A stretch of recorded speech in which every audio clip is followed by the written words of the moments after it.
Hey, in the immortal words of Judy Brown, happiness is a choice.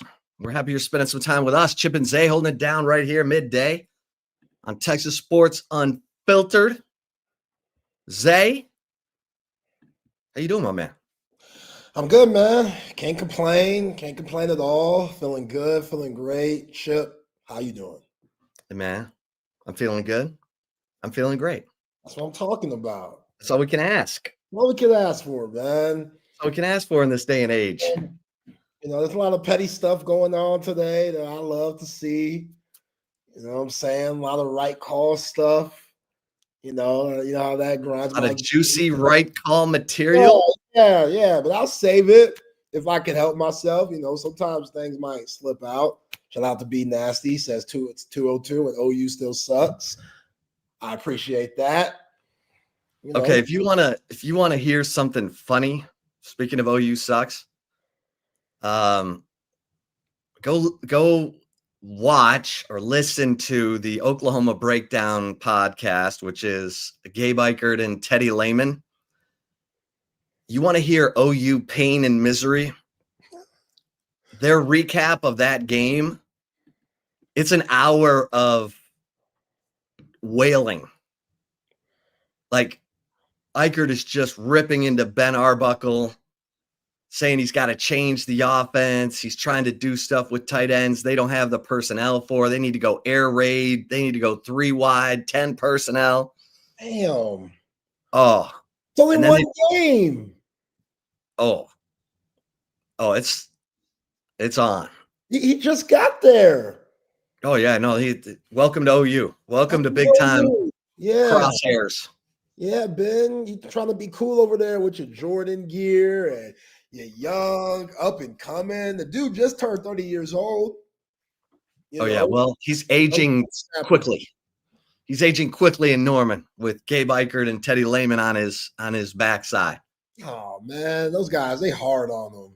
They were ripping into Deion Burks for, Mateer's throwing it at the end of the first half. Deion Burks is moving in the direction where the ball ends up being thrown, and they're ripping Burks for stopping, like making Mateer look like he doesn't know where he's throwing it. And it just goes on and on and on. Yeah, some of Rex has seen it. Jesse's seen it, heard it. And then they do their 10 top plays recap. He's like, there's not going to be 10 plays you want to hear about. A lot of these are going to be not good for OU. It's funny. If you're into, you do some hate watch, some hate listening. Oh yeah, I love a good hate listen. So there's a good hate listen for you. Damn, man. I think those two, I think they're being a little dramatic, if you ask me. You know what I'm saying? John Mateer. You know what I mean. We got lit up. They haven't scored a touchdown in that game in 3 of the last 4 games. Hey, man, good game plan by Texas. What you want? This is the OU team. This just might be that OU team. I don't know what you want me to say. Michigan, fraud. Auburn, fraud. Peep game on this stat, Chip. Jackson Arnold doesn't have an interception this year. I saw this floating around Twitter earlier today. Doesn't have the interception this year, and he has the worst passer rating in the SEC. That's what I'm saying, man. What are we talking? Oh, y'all haven't played nobody. Texas was y'all's real test. Like, hey, no, John Mateer, that was a horrible throw. Like, how about you throw it in this area, John Mateer, so Deion Burks doesn't have to go back? Like, he's not going to go right to Manny Muhammad. Why would he go right to Manny Muhammad? That doesn't make any sense. I don't know about you, but I'm no Mike Ditka. I was told you should probably run away from the defender as a wide receiver. Like, what are we saying? Nah, Deion, you'll bounce back, dog.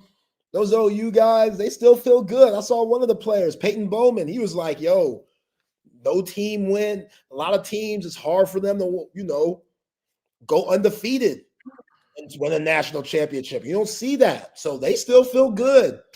They acting like they don't have the toughest schedule left of anyone in college football. They feel like they're going to go 6-0 on the way to the ATL. All right, we'll see.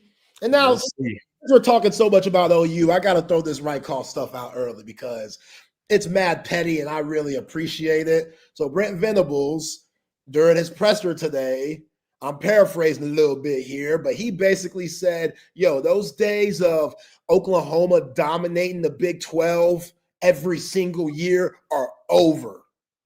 So I don't know who's in charge of the Big 12 Twitter X account, but that person went out and said Brent Venables lost 8 games in the last 2 years when he was in the Big 12. So, bam, bam. A little spice of pettiness for that ass, Brent Venables. Yeah, now a lot of those teams, them Bob Stoops teams. I get it, Brent. You were on the roster for a lot of bit. You were on the staff doing your thing. Had some good defenses. So he was a part of a lot of those, 14 Big 12 championships that they won. But he wasn't running the show. So, yeah, be careful with your words, Brent. Oh, yeah, Big 12 Twitter. Very petty. That's what I'm talking about. I needed that on a Tuesday morning. Hey, Brett Yormark, he's all into that petty. He's here for it. Yeah. Oh yeah. I know Oklahoma wouldn't want to see Texas Tech. Neither would Texas. I don't know, Chip. What? If we talking OU Texas, and we talking about the Texas team that we saw at the Cotton Bowl this last Saturday, they can play with them boys, man. Let's not get twisted. All right. Let's see it back to back weeks. I feel better. Okay, let's. We're at mid-season. We're gonna have Hank South of Horns 24/7 on in about 7 minutes. We'll ask him his opinion as well. But let's start with Arch Manning. Arch Manning seems like a different quarterback from the dude that was skipping dirt balls in Columbus, Ohio. Do you agree? Yes. Okay. That's a plus because that was a tough road environment. And then he goes to Florida. I thought he played with heart. He played hard. It wasn't pretty up front. Sark didn't help him with the slow developing pass plays, which Sark changed in this last game. But I saw some toughness and some playmaking and eyes downfield, even though he's getting lit up in the Florida game. But he's now 0-2 in true road games. And here we go. Here comes the third true road game of the season at Kentucky. Kentucky's not very good. Their best running back, Seth McGowan, may not play in this game. Oh, he'll be there. Come on. What you mean? So that dude, I don't know how he runs hard, man. Of course, yeah, he's legit. He's legit. McGowan, he's legit. He's got some Jaden Baugh qualities. He's about all they got, to be honest. Not trying to be hyperbolic here. Nah, don't disrespect my dude Cutter Boley. Come on. You do love you some Cutter Boley. Cutter Boley's got something. I don't know what it is. I don't think Mark Stoops knows what it is. He got the herps. Something. The what? What you mean he's got something? He got the herps? No, wow. No, I'm sure my man Cutter Boley straps it up extra tight. Nah, he just got some juice, man. He just got some juice. That was surprising a little bit. You know what I'm saying? Okay. Like you saw him last year against Texas when he came in, and then they disrespected him by bringing in Calzada, whatever the hell his name is. What's my man's name? Yeah, Zach Calzada. Paid him all that money, so Mark Stoops' hands were tied. He had to play him, even though Calzada, Incarnate Word. We're banking. You're thinking the quarterback from Incarnate Word is gonna come in the SEC? This guy ain't Cam Ward. Not everybody's Cam Ward, man. Yeah. Cam Ward came in from Yeah, not everybody's Cam Ward. Not everybody's that. hey, Zach Calzada. He beat Alabama when he was at A&M. Yeah. And he stole money from Kentucky because I don't know where that guy is. He's That hurt. Guy, Actually, he's healthy now. He was Cutter Boley replaced him when he got banged up, but now he's healthy and Cutter Boley's still playing. Stole the job like he should have from Jump Street. Okay. So Cutter Boley 6'5". Now, what are you telling me? Because I'm trying to talk about Arch Manning. Respect Cutter Boley. Okay, go back to Arch. Respect Cutter Boley. Pete Witkowski. That's all I'm saying. So if Sark is onto what I think he's onto, which is just go to the quick passing game and graduate into the deeper shots, and you can kind of get a little bit of mojo going, I think we see a different Arch Manning in his game against Kentucky. I think we see a confident,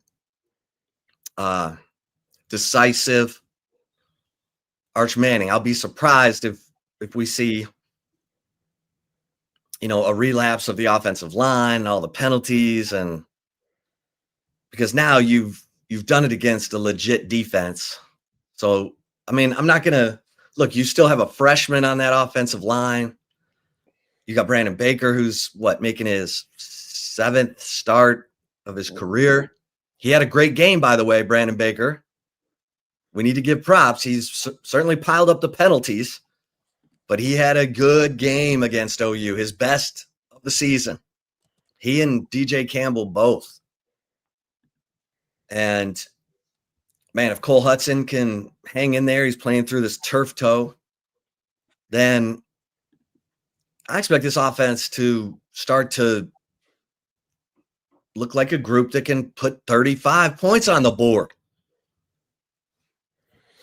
You know, against something other than a group of 5 opponent. Yeah, and I would say the Rodney Smith 8565 who says you and I are both delusional, Chip, about Texas's offense. I didn't say they were great. I just said I think we'll see Arch Manning progress, like not regress. Yeah, I didn't say they were great either, but I also think that OU has one of the best defenses in the nation, and Texas did a really good job of playing smart football and move the chains in a very clean, disciplined way that you can't say we saw the first 4 games of the season. And if Steve Sarkisian stays with that mindset, even against Kentucky, because I know he's going to try to get greedy.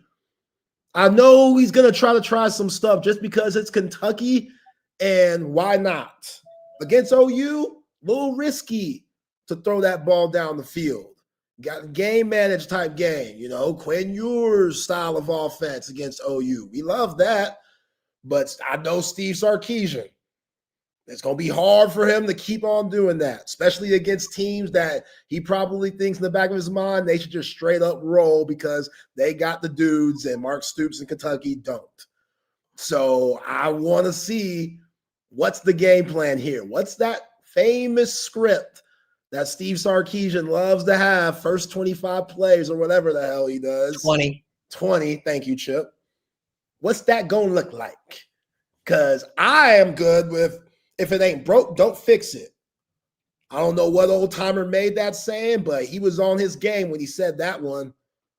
So even though Rodney Smith, you're right, the Texas offense still didn't look great, it was still good enough to beat up on one of the best defenses in the nation. As you mentioned, Chip, Kentucky, they ain't that good. Their defense ain't even close. Rushing defense, they're 85. Passing defense, they're 95. Like third down defense, they're 102. So guys that maybe we haven't seen getting going, this could be a Jack Injuries game. Parker Livingston can get back in the end zone. Let's see what the other running backs besides Contravian Wisner, would love to see Ryan Niblin in there, by the way, but whatever. Let's see what those guys could do, because I'd rather not see Contravian Wisner wincing and grimacing every time he gets up. I think you could do without him in this game. So let's see if they can continue. Yeah, man. Come on. Rex says Zay must be related to Cutter Boley, even Cutter talking about Boley, someone. Cutter Boley like a young Jay Cutler, the good and the bad. Okay, let's bring in Hank South, MVP and managing editor, Horns 24/7. Look at him, he's working. He's grinding, he's doing stuff. He's making stuff happen, talking to sources. Hankster, appreciate you. We were just talking about this will be Arch Manning's third true road start. The first two did not go so well, although I'm not blaming everything at Florida on him. Yeah. What are you expecting from Arch Manning, the young Arch Manning, after his performance, 21 of 27, converting 7 of 10 or 11 third down or whatever the hell, 10 of 17, yeah. Sorry. I think we're going to see him just keep progressively getting better. I think he's had what's up, man? I think he's had a lot of growing pains. He played. I mean, his first two true road starts are at Ohio State in the swamp in Florida with it raining. So I mean, he's kind of been thrown in the fire in terms of the road atmospheres. Not to discount Kentucky at night. I mean that's certainly if you're trying. I think back in the summer we did a trap game look, and Kentucky, they have 2 wins against Toledo and Eastern Michigan, but they have a 7-point loss to Ole Miss at home. They actually played Georgia really close in their last time out before their bye week until the second half. Georgia took over, and then South Carolina they got kind of beat up. But people will get up for Texas night game 6:00 at Kentucky. But I think Arch has the opportunity to keep kind of showing what he's been showing, especially if they kind of keep mixing in the game plan that they went with against Oklahoma. Kentucky, they've got guys on their defensive front, but at the same time, they rank. I didn't put down their stats, but their defense isn't very highly ranked passing or rushing defense. I think they'll have opportunities to move the ball. Continue to build the confidence of Wisner, have him showcase a little more, maybe get the other running backs involved a little bit more. I don't know how often you can rely on giving the ball to Wisner 22 times and him making things happen without, other guys needing to step up a little bit like Christian Clark, James Simon, and make some things happen. I mean, Wisner was just, he was feeling it in that game. So you kind of just had to keep feeding him. But no, I think Arch will have a good outing. I haven't seen the weather, but, I think, he's gotten enough tests on the road to show they did lose both times, but they were in position to tie or go ahead, in both games. So, we saw him, I think, really grow up against Oklahoma, and I think we'll continue to see that when he gets to Kentucky. CJ Baxter could be back for this game, so that's a positive as well. Yeah. Go ahead, Zay. Yeah, Hank, just the things that you noticed against OU, I'm sure a lot of Texas fans are questioning where was that team for the first 4 games. And, sometimes it just takes a while to really figure out your identity. Moving forward, can Texas play the style that they played against OU and continue to win and still have all their goals in line to accomplish? Yeah, I think absolutely. I think there's a lot to be said about, once you get some confidence going and you're building, the momentum's real in college football, you start to build towards that.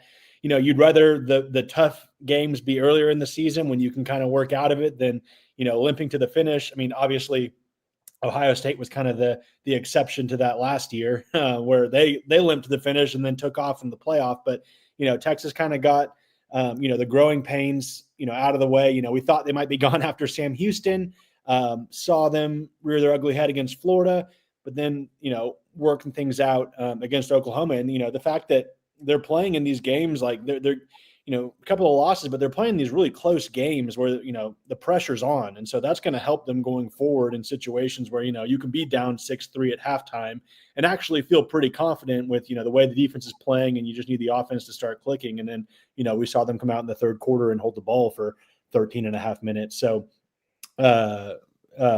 someone's commenting something down in the, is that Jarrett Gibson? Someone's saying? Oh, who knows? Yeah, who knows? It looks like that might be breaking news. Yeah, we'll check I on want to see that. y'all's phone start going off the hook. I have 8 text messages. We'll check on that in a minute. Yeah, But, check on that for us, Hank. But yeah, no, I think they're gonna, I think they can keep this rolling. That the opponents are kind of laid out to where, not to, overlook anybody. Mississippi State on the road is going to be a challenge. Obviously, Vanderbilt's a more talented team that's in Austin, and then you get to Georgia on November 15th, and that's something you got to watch too. But yeah, so I think they can keep it rolling. I'm going to respond to a couple of text messages real quick. Yeah, and if you need to bounce, we can bring you back on at 3 if you want. Yeah, let me grab this, Chip, just to be just to make sure we have it on Horns 24/7. Yeah. We will. Hank. We'll get Hank back on here in a second. Yeah, that's true. I just saw a report from a pretty credible media source out there that's saying running back Jared Gibson is no longer with the program. Well, ooh, that's a yeah, we don't know yet until Chip clarifies it. Then if that were to happen, yeah. Well, they didn't play him like they trusted him, right? And he's that's tough. I mean, he's a downhill runner. Doesn't have great hands in the passing game, which limits him. That's why he became the short yardage guy. Obviously looked good at times because he hit the hole hard. Yeah. There haven't been a lot of holes. Right. You can't trust him to block, really. Your pass protections hasn't been good enough. Like, you got multi-million-dollar man out there taking the snaps. You can't get him killed. You know what I'm saying? So, he didn't. He wasn't the Chad Scott guy. Who knows how that relationship was? The coach that recruited him is now with your Detroit Lions. So that's the game, man. Like, I'm sure his agent's phone stays hot. His agent sees the limited reps that he's getting.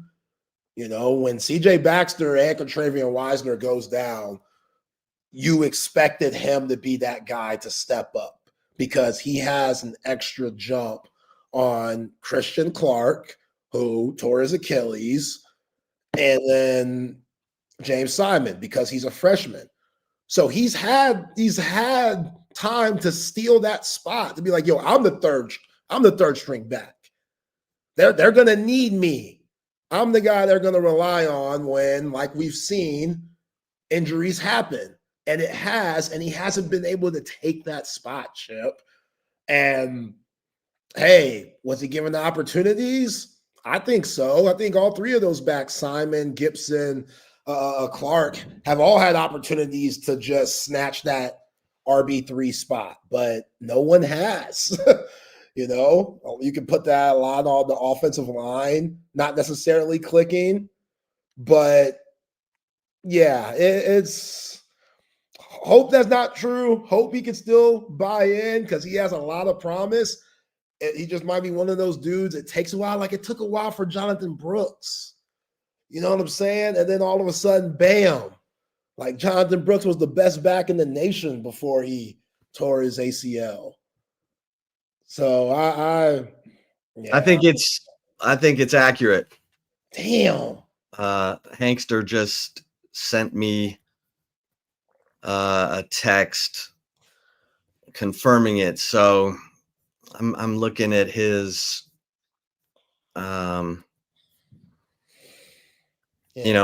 this is that time where you're going to get guys making decisions based on look at those Florida stats. You go back home, you're supposed to get at least 10 carries. At least, Chip. He going back home. The whole family there, grandma there, Big Mama. Big Mama probably made her special sweet potato pie for everybody that Gibson's been eating since he was in Pampers, man. The whole family, cousin Ray, who just got out, hasn't seen you play since you were playing Pop Warner. Ray. Like Ray, man. Ray been locked up for a minute now, but he doing better. He found the Lord. He's doing better. And now all he wants to do is see his cousin shine, man, back home, wearing the Longhorn on the helmet. And I don't think he got any carries in that game. Derek Gibson has played in 5 games this year. So I don't know. He's going to have to file a waiver or something to try to get that red shirt because he's played in too many games. Yeah. He was going to shut it down. Probably should have shut it down before the OU game because he did get a carry in that game. Damn, that's messed up. It was a horrible carry, too. It was a horrible carry. Horrible. Lost yardage. Terrible carry. Momentum. Like, damn, man. You never like this. Like, I'm making fun of the situation, but, like, you never like this because I thought Jared Gibson, hell, last year we were talking about him. After that Michigan game, we were like, uh-oh, Texas might have another one. This freshman out of Gainesville looks like he's for real. Then he had that one fumble. I forgot where it was last year.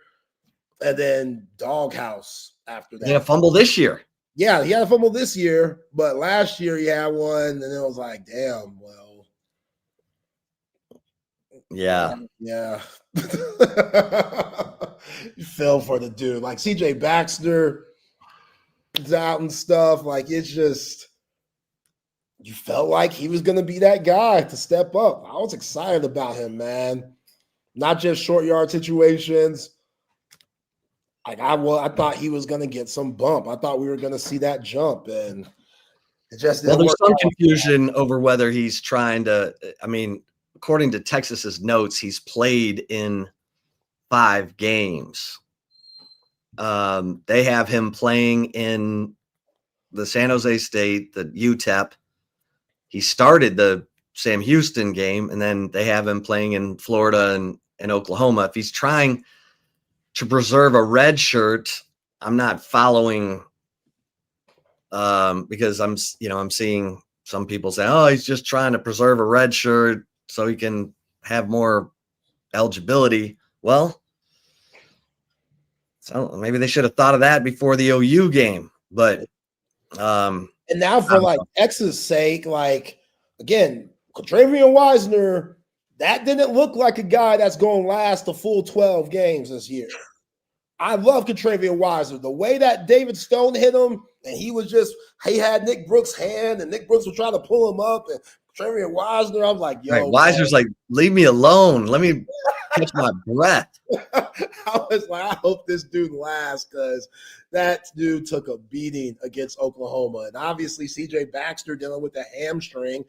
God forbid, knock on wood. Hopefully that doesn't reign its angry head and just continue to be an issue this season. So after that, you got Christian Clark, you got James Simon. And damn it, Chip, if that doesn't give you another reason to put Ryan Niblett in the backfield, I don't know what does. Get Ryan Niblett some touches. He's earned it. That punt return in the biggest game of the year thus far should show you, yeah, he might not know where he's going. What an endorsement. Yeah. Hey, put that fool back there. He doesn't know what he's doing, but man, he might just wrong way Ralph his way into a big play. You're getting paid $10 million. Figure it out, Steven.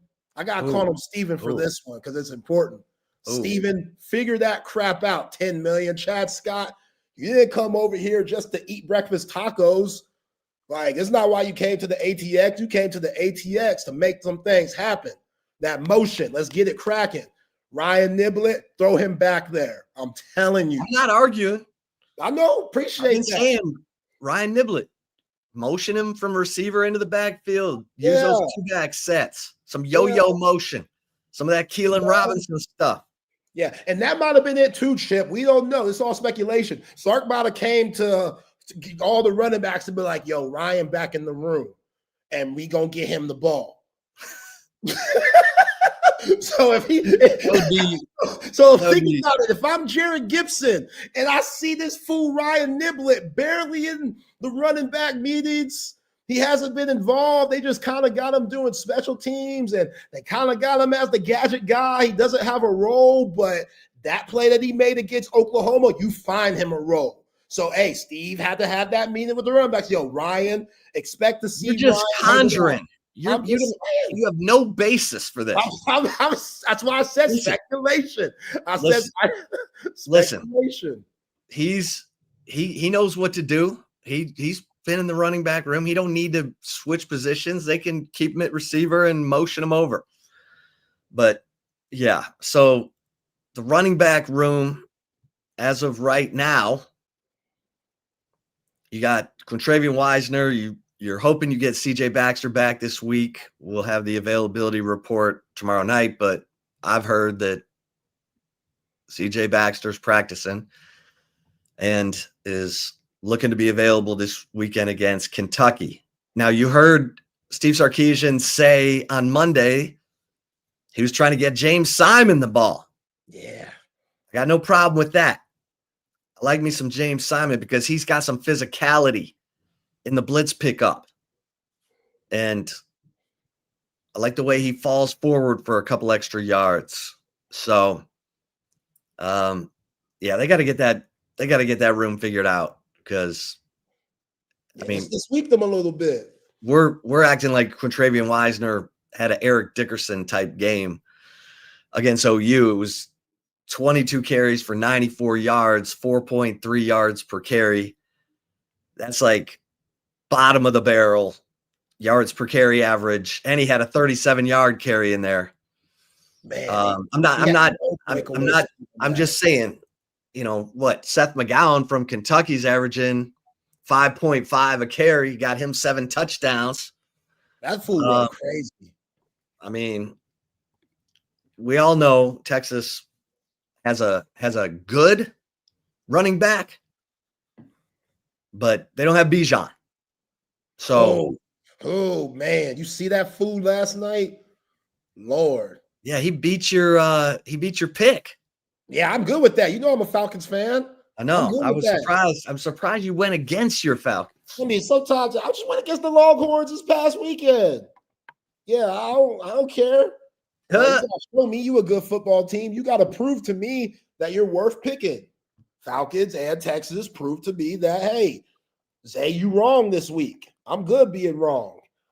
Give Bijan Robinson, Raheem Morris, you want to live in Atlanta. You want to eat lemon pepper wings for the next 5 to 6 years. If you want to do that, give Bijan the ball. It's not that hard. I get it. Michael Penix Jr., beautiful arm. It looks so clean coming out of his hands. I understand it. Give Bijan Robinson the ball. Stupid. I can't believe they just now figured that out.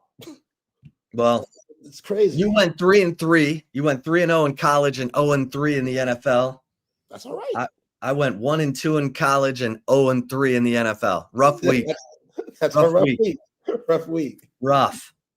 So, but yeah, Bijan, LeBron was tweeting about him last night. Yeah, that's LeBron's guy.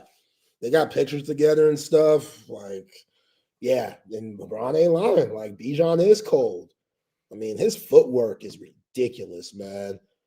The way that he's able to chop his feet and hit the hole. The way that he's able to break down and juke guys, he doesn't he's not Earl Campbell with the way that he breaks tackles, but it's so hard to get him down. Like if you go one hand, one arm, you better go back to sound fundamental tackling that you learned in Friday Night Tykes type stuff, because Bijan will make you look stupid. And them boys in Buffalo, a lot of them looked stupid yesterday. So yeah, that's what I was waiting on. When I had the Falcons going to the playoffs, winning the South, this is the team I envisioned. This right here. Michael Penix putting on the money, Drake London going crazy, Tyler Algier being a good RB2, so Bijan doesn't have to put on the Superman cape every weekend, and Michael Penix just playing smart, clean football. That's it. Raheem Morris, you can win the South with that. But the way Baker's playing, I don't know. Baker acting like he got nothing to lose. I can't believe what he's doing. That dude, this should be the year Mike Evans hurt, Chris Godwin hurt. And then they just go out and pick Emeka Mbuka first round. This dude looks like a future Hall of Famer in the first hurt season. Yeah, now he's hurt. Well, Bijan Robinson last night, 19 carries, 170 yards, and a touchdown, and then 6 receptions for 68 yards. Bijan was everywhere. And Drake London had 10 catches for 158 yards and a touchdown. So, yeah, I mean, 19 carries, 170 yards. So smooth, man. Buffalo defense, they were a swinging gate, a turnstile for Bijan. Yeah. Josh Allen didn't look good either. No. Josh Allen didn't look good. No. Improvising stuff that he's famous for wasn't working out. You know, he be trying to like pitch it all the time. That's his thing. When somebody's close and he be doing that little pitch, he tried to do it from like 10 yards away. Almost got intercepted last night. That's how I knew he was off. I was like, yo, that dude, he don't make mistakes like that. He's human. Even the MVP's human. Yeah. The other game was crazy too. Like Commanders and Bears. Yeah, that was crazy. Just the Bears got him. Got him. Hey, you have the ball, 3 minutes left. All you got to do is run the game out. You're up by 2. It's raining. That ball slick. Trying to hand it off Jaden Daniels and his fine mama, which you know me, I love Jaden Daniels' mama. I could care less how she be protecting her son. That's a fine woman right there. But he was fumbling the ball and stuff, tried to hand it off. Fumbarooski, Fumbalaya. Bears jumped on it. Your boy Swift was killing him too. He didn't have a grip on that thing when he tried to hand it off. Nah. That was just a hot mess. Our man Hank has just filed his story. Damn, Hank worked quick. That's why I call him the MVP, baby. Man does not mess around. But you know what? This goes back to like, and again, Jared Gibson. I'm sure he's a terrific kid. You know, I wish him the best wherever the next place he goes. I hope he shines. Yes, it will hurt to see him shine, but I'm not wishing him the worst. That'd be cold. But also, does these kids not just grind through anything? Like my pops told me the other day, which I've heard this story before, and I don't know how it came up. You know, he went back to Texas State to watch the men's basketball team practice, and he said they weren't giving enough effort, so he had to give one of his famous Coach Collier speeches. But he was like, yo, man, when I was in college, my dad, my grandfather, Big Papa, told my pops, yo, don't think about coming home. Like straight up, when he went off to Texas State and San Marcos, 4.5 hours away from Richmond, Texas, my Big Papa told my pops, yo, you can't come home. You better make this work. And just that type of mindset, that's not a thing anymore. Because these kids, they have options. Jared Gibson has options. You know, who knows if it's SEC, who knows it's Power 4, but either way, somebody's going to pick up Jared Gibson. And they going to let him do what he does. But you just wish sometimes kids would look at that and be like, damn, man, there's a reason why I'm not getting this, you know, these reps. There's a reason why I'm not getting these opportunities. I got to be better. I got to trust the coaching. I got to trust the process. I'm not as good as Contrarian Wisner. I'm not as good as, you know, CJ Baxter. And the coaches obviously don't think I'm that much better than Christian Clark or James Simon, because if that were the case, then he'd be automatically RB3. And all those 3 guys were battling for that spot. So instead of keeping your head down and trying to work through it and stuff, now got to see what else is out there. So that sucks, but that's just what it is, man. These guys, they got options, and yeah, they're going to use their, you know. All right, let's bring in Hank. He has posted his story over at horns247.com. Hank. Hank. This is why I call you the MVP. You're like, I'll be right back. And I mean, then, yeah, it wasn't my scoop. I mean, props to Inside Texas for getting that. But yeah, we were able to confirm it. what have we learned? Yeah, so I spoke to a couple sources in this 10-minute window that I haven't been here. And I was told one thing was politics of the running back room, whatever that means. I think you can probably put it together why he was unhappy. The fact that, you go through the first few weeks of the season where there's injuries in the running back room. Wisner's out for, 4 games.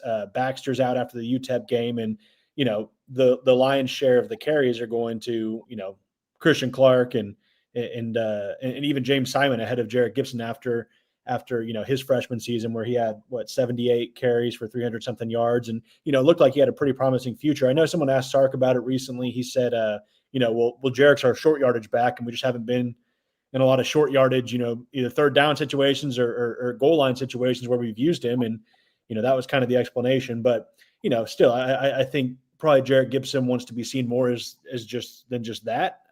So he still had, I think he still had his red shirt preserved this year in terms of the 4 games. So, he's gonna look elsewhere. I don't know where he's gonna end up. Obviously, he'll probably decide on something later this fall. Once all the coaching carousel stuff calms down. But yeah, that's a pretty interesting development. I can't say it's like a total shock just because it makes sense, I guess, from a player's perspective. He's not playing as much as he maybe thought he would.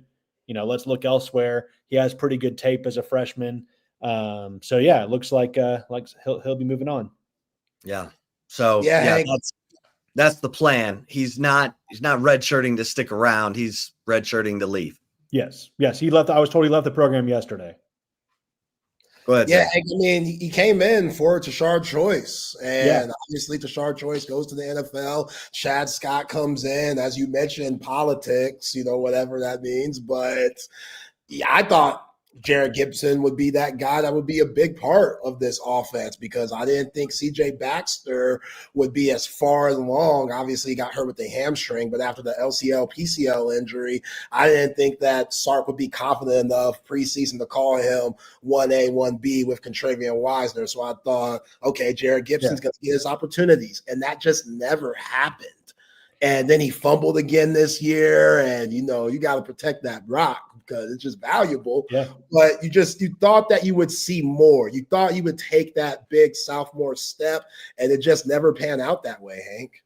Yeah, and I thought it was really telling the fact that they go to Florida in a game that's like a pretty sloppy game where you probably want to try to lean on the run game as much as you can. Obviously, that wasn't working for Texas at all. But Jarrett Gibson from Gainesville, Florida, doesn't get a single carry. I think at that point there was probably like, okay, what are we doing? You come to the OU game. I think his 1 carry, I don't have the stats pulled up. I think he went for like a loss, didn't it? It did. -3. Yeah. And so, then it was like, okay, maybe I should look out for myself. I was told that he looked to transfer after Choice left. The portal window was already closed, I think, at that point. So he had to wait until the spring, but I think Chad Scott kind of smoothed things over, once he came on and they went through the spring practice. I think he felt pretty settled. So that this isn't the first time he's looked to go elsewhere. He did, think about it after Choice left, but decided to stay. And then, I think he now has a 6-game sample size to see his role in the offense. And I just don't think it was where he wanted it to be. Well, and, if you're not,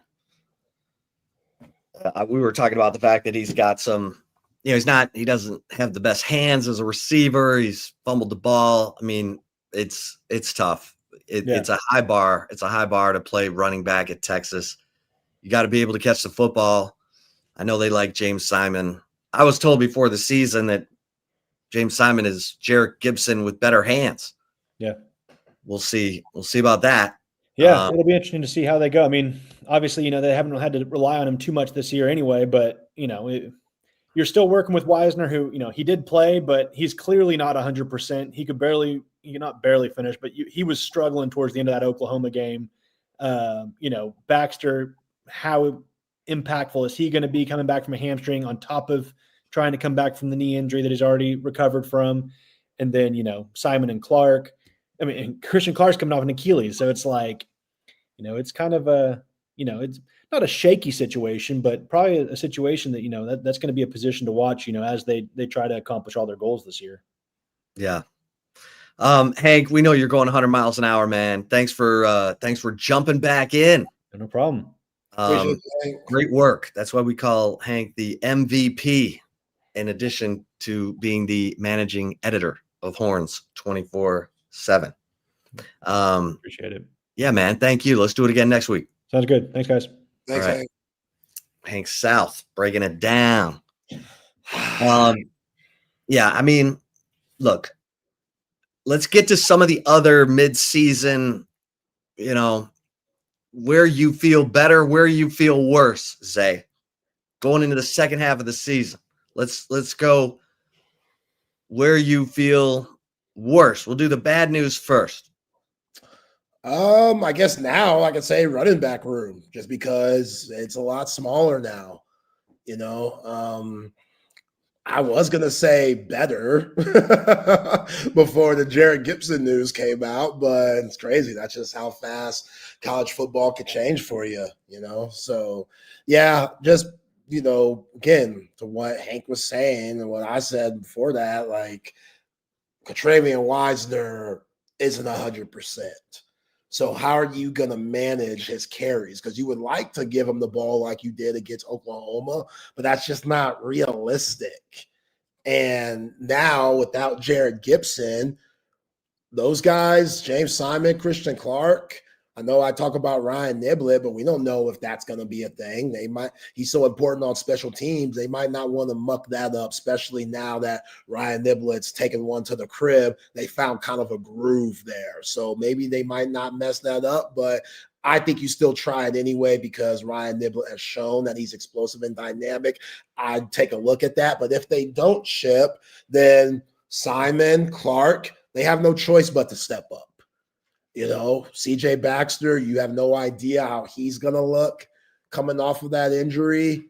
This offensive line, even though I feel a lot better than I did a week ago about them with what they've shown, they still got a lot to grow, but they're still up and down.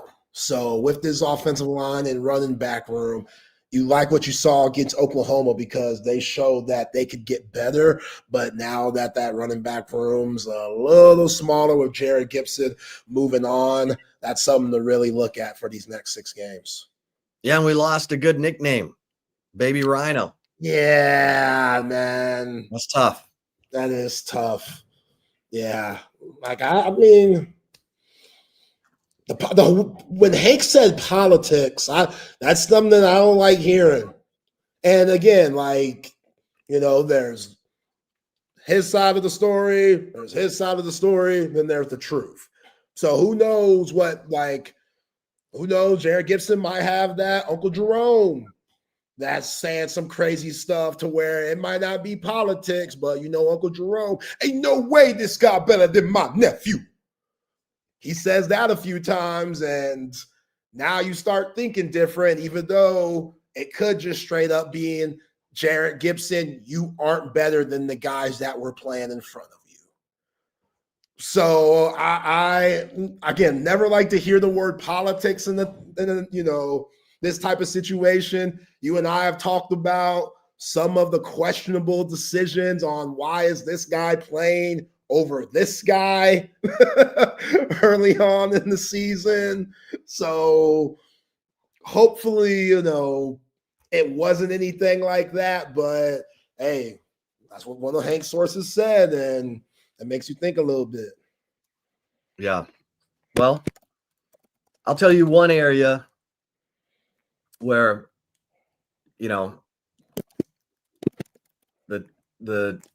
whether they're better or not remains to be seen. I think they've been behind where we thought, obviously the offensive line.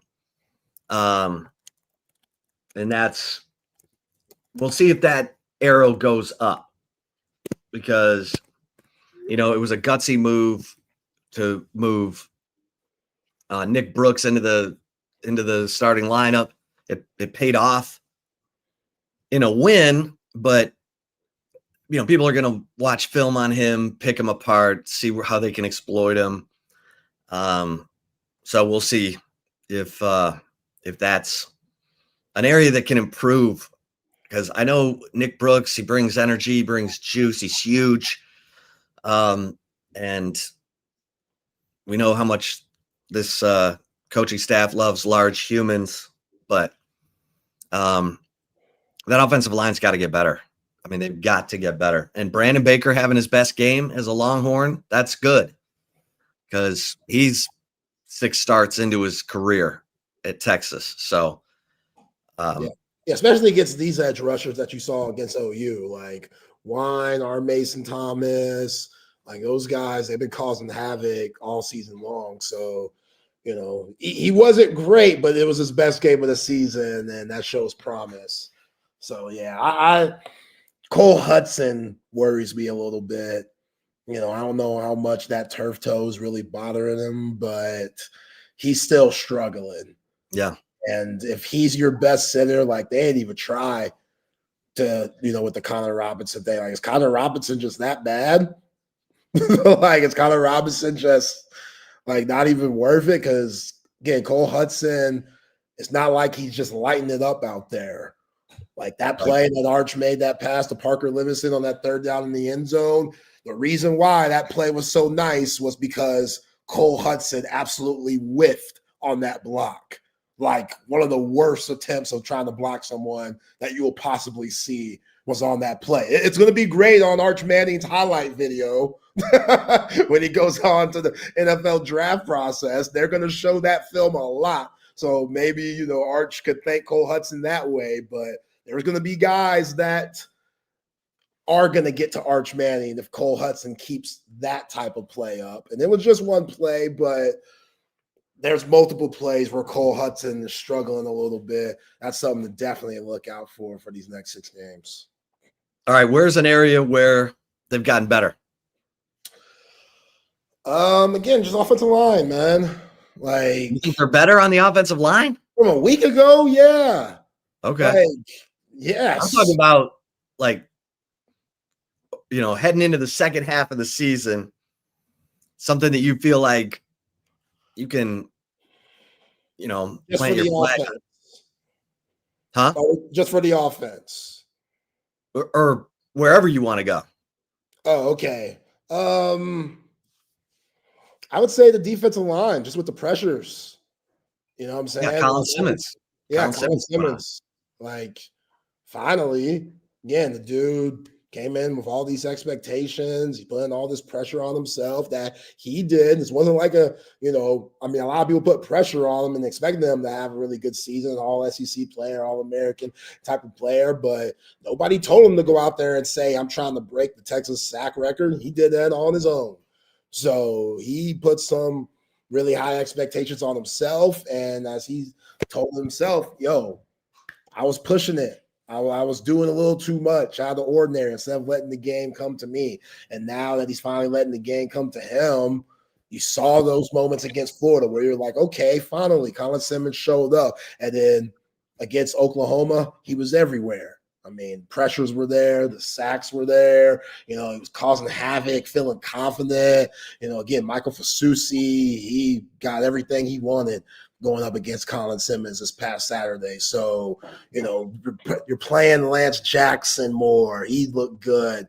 So that development's working. Ethan Burke finally got a lot more snaps, and I'm definitely comfortable with 30 and up. I know he might have been dealing with a knee injury, but even him with the knee injury, I'll throw out there because I think he's earned that. So, solid game from the interior line. Defensive line, they got to be a big focal point for this defense. It makes everything easier for everyone else. They got to get in the backfield, stopping the run, getting pressure on the quarterback, and giving this offense really good field position. They did that against Oklahoma. I think they can continue it if Pete Kwiatkowski calls it that way. Well, yeah, I think Colin Simmons, getting more physical, going through people, that's a huge plus because, look, your best players have to be your best players. You got to have them.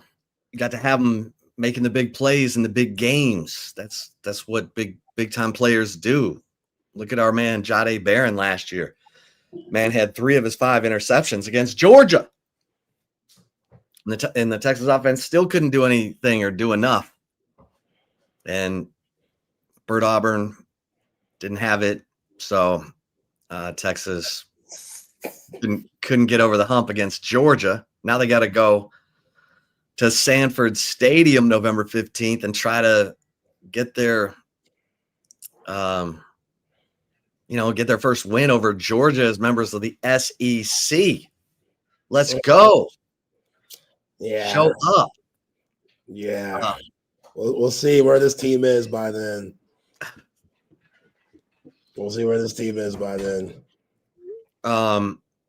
But yeah, I mean, Arch Manning, I'm putting firmly in the category of trending up, and that's huge. That's the most important because if he's on point and getting the ball out and throwing with touch, hitting the deep ball, which he did against OU, 3 for 3, then, that's going to lift this offense so much because, man, when your quarterback is dealing and he's feeling confident, then everybody feels more confident. Everybody plays better. It's like just add water. It's amazing how much. I mean, we saw it in the second half of the OU game. They went from committing penalties and killing drives to executing like we haven't seen all year. Converting 3rd and 8s and 3rd and 7s and, throwing, scrambling out of the pocket, making good throws. Yeah, cross body. Run. Go. I mean, this is kind of stuff that you expect. And look, Arch has got good pocket awareness, good pocket movement. He's got, like I've said, I mean, a couple coaches I talked to after the OU game, they're like, this dude's going to be fine. Like, he's going to be fine. He's seeing the field now. He's out of his head. He's focused on the defenses, and that's when it starts to take off. Plus, when you have success, it's more fun. Like, you can't wait to get back out there because there's stuff you want to get to. There's stuff you want to, hey, I think we can work this play against this look, and you're bringing stuff to the table. Now Sark doesn't have to feel like, what the hell do I call to make it work? Well, for starters, get him going with that little short passing game. Get him some confidence. But yeah, I'm saying, are we going to see the discipline Sark that we saw against Oklahoma? Are we going to see the greedy, explosive play, hungry Steve Sarkisian that we saw against Florida? Because your offensive line shows you what you can do, what works best. Nick Brooks is praying for a short passing game. Cole Hudson is praying for a short passing game. They can't hold up for that long. They can't do it. They will for a few plays. They'll have some moments where they win. But they've shown you in 6 games, once you get into 3 seconds, oh, man, you're really testing your luck there. So now that everybody should be on the same page now, it makes it easy for everybody. The receivers, the tight ends, which is scary. The tight ends still haven't gotten going yet. Like Jack injuries, Jordan Washington, you got going a little bit on that first play of the game where they gave him the screen, but the tight ends in the passing game, they haven't been involved like we're used to seeing in the Steve Sarkisian offense. You saw what Gunnar Helm did. You saw what JT Sanders did 2 years prior. But yeah, like it's right there in front of you. Like just be the disciplined team, be the smart team, and run the football. Winning ugly is still winning. If you don't blow out Kentucky, so what? Just get the win at this point. Now, I think losing 2 games, you want to have some convincing wins so the committee could see that and be like, okay, especially if this is where the convincing wins need to happen. These next 2 weeks, go on the road and leave no doubt. Go on the road and leave no doubt because you got You got a Kentucky fan. This is very similar to Florida. The fan base is not happy with the coach. And if you give them a reason to turn off and tune out and maybe even throw in a couple boos, they'll do it. So this is a game where you need to get off to a good start. You need to throw that first punch. If Grayson Littleton hammers their receiver and the ball comes out, you got to jump on that thing. Yeah. So, are we doing those fumble pickup drills with Mookie Taft this week? You need to hit up one of your sources to see if they're working on that. Because, man, my man Mookie, he can't get a fumble to save his life. Mookie, come on, baby. There, dog. But he got a sack. He got a sack, yeah. And he had an interception against Florida. No, he's still doing this thing. He's still incredible. Like, I joke about him. The dude, like, who knows how many times he's gotten this Texas team out of trouble just by making calls and changing assignments on the back end because he's just so ahead of the game. You know what I'm saying? Like, and Manny Muhammad has definitely picked up on that too. I saw somebody in the comments section who was absolutely right. Like, Manny Muhammad, he's just in the right place at the right time. Like, that's what John A. Barron made a killing on. Andrew Makuba, like, yeah, if you have all the tools athletically, that's great. But if you don't understand the game with your mind, then it don't matter how fast you are. That's why studying film, being a student of the game, being a sponge, that's why those things are so valuable. And the guys who take that more serious than others can separate themselves from others. And you've always seen that with Michael Taft. Now you're starting to see that with Malik Muhammad, him being in his third year and just seeing so many different looks from these, offenses and these receivers that he's been playing and stuff like that. It's a joy to see. And me, I've been a Malik Muhammad critic. Like, I've been on him hard, these last years, because I thought last year he was way better than what he put on tape. Now he's showing me the player that I thought he was going to be coming out of South Oak Cliff High School. So kudos to Malik Muhammad. Keep it up. And obviously, Chip, they need him in the lineup because we saw when they didn't have him how that defense looked.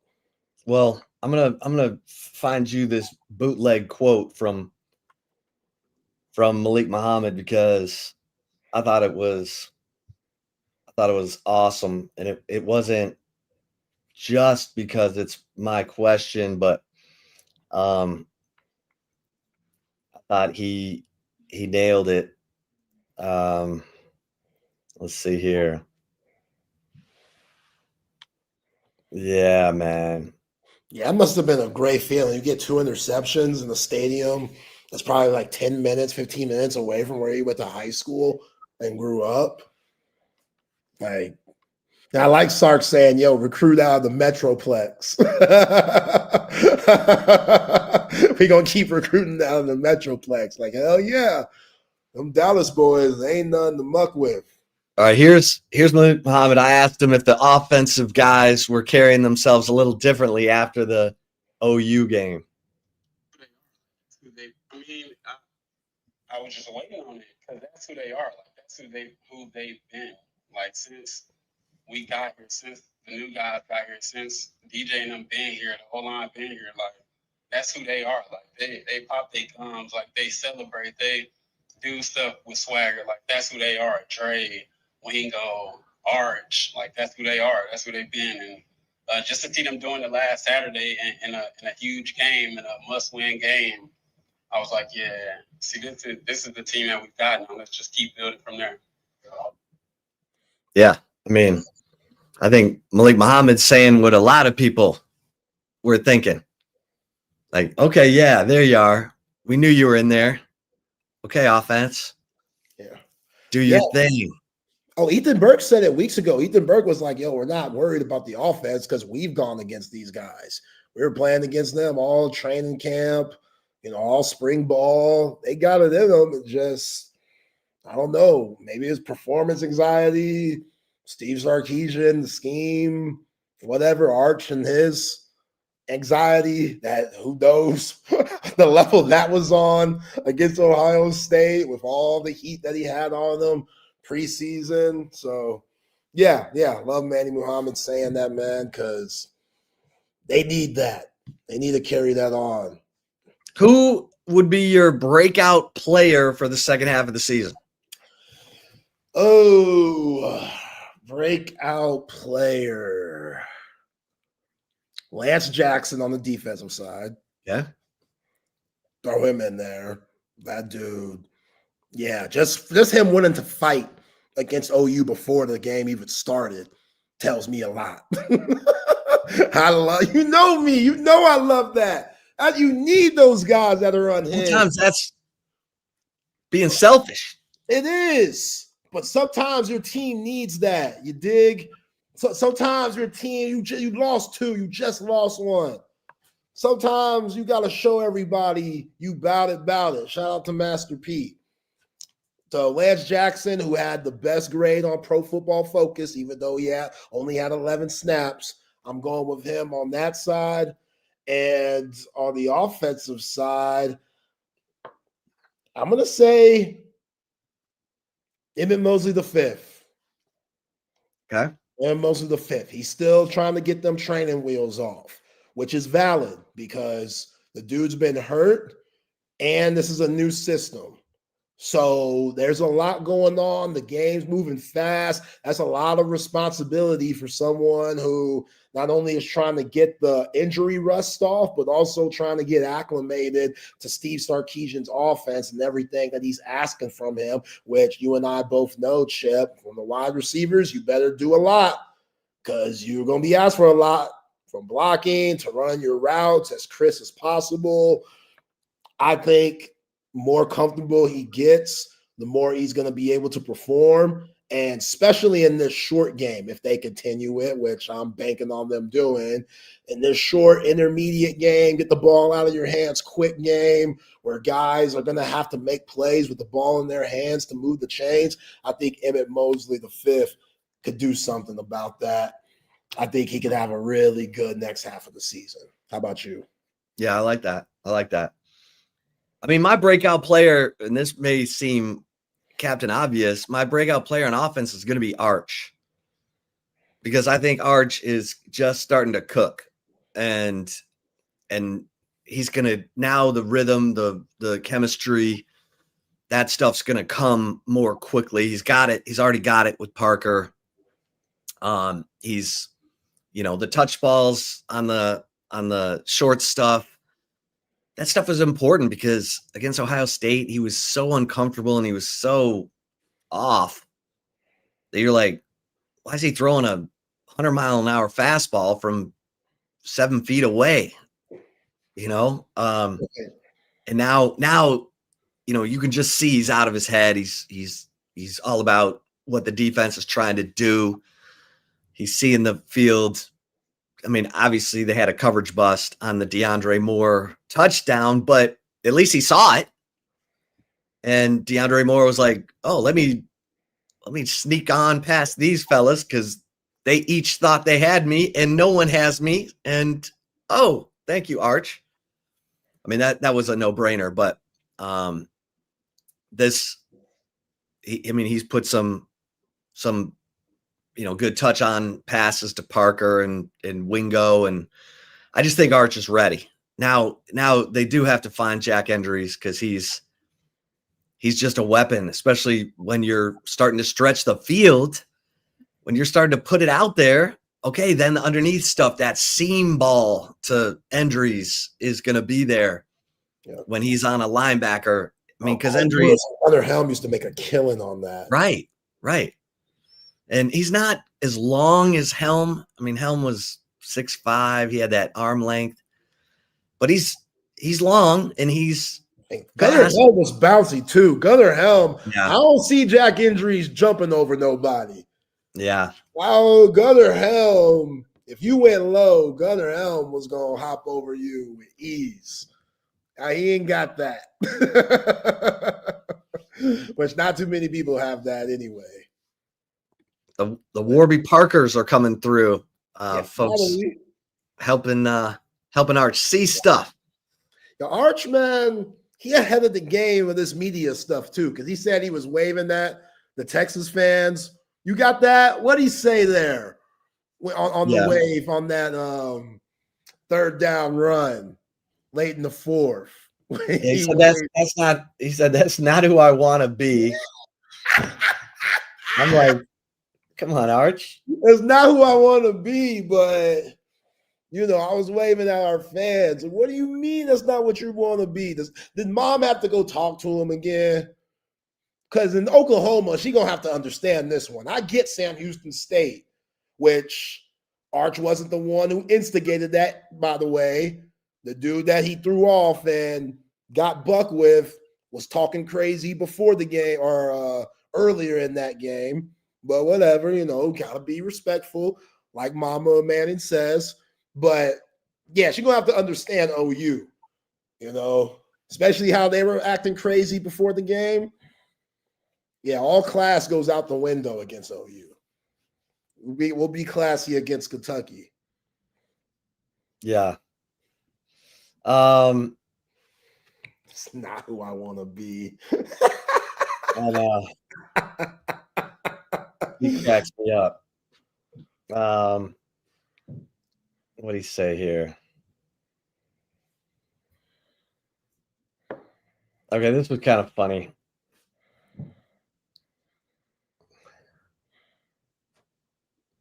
Okay, he said, well, here's what he said about the wave. That's just the emotion of the game. I have a lot of respect for OU, that defense. I thought I was sore last week, but seeing Mateer play, that was inspiring. He's a really good player. And that was just the emotion of the game. That's not the kind of guy I want to be, but rivalry game, and I was just waving at our fans. I was just waving at our fans. Okay, I have to play this because I don't think I played this yesterday. This was when he was asked about his ability to block out the noise. I thought this was kind of funny. And he said that oh hell, I just had it. He was talking about getting all the text messages. He's like, man, there must be a lot of noise out there. Okay, here it is. Here's so he's asked, blocking out the noise, is that realistic though in your world? And he said, yeah, I feel like I try to do my best at blocking out the noise, and then you get 100 text messages, keep blocking out the noise, like there must be a lot of noise, so try my best. Did you say were you aware that some recording one of the biggest flops in college football, and how did you deal with that? Yeah, I didn't know that. I guess I do now. I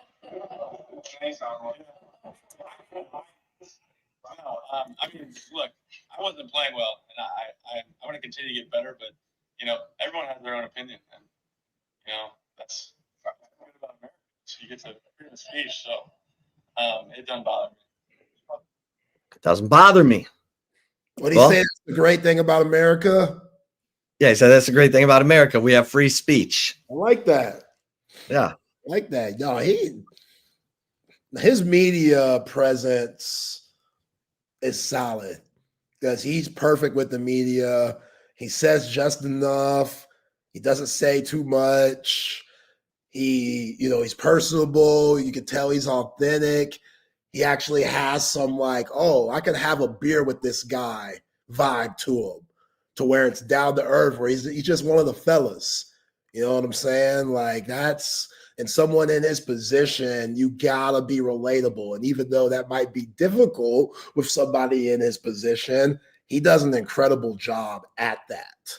So when I see him getting buck with the Sam Houston State dude, or him waving, as he said at the Texas fans, all right, cool, whatever.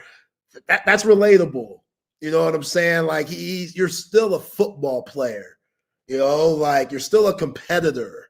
You still got a swagger to you, even though you're from the first family of football. And I appreciate that from him, you know, on the field and off the field.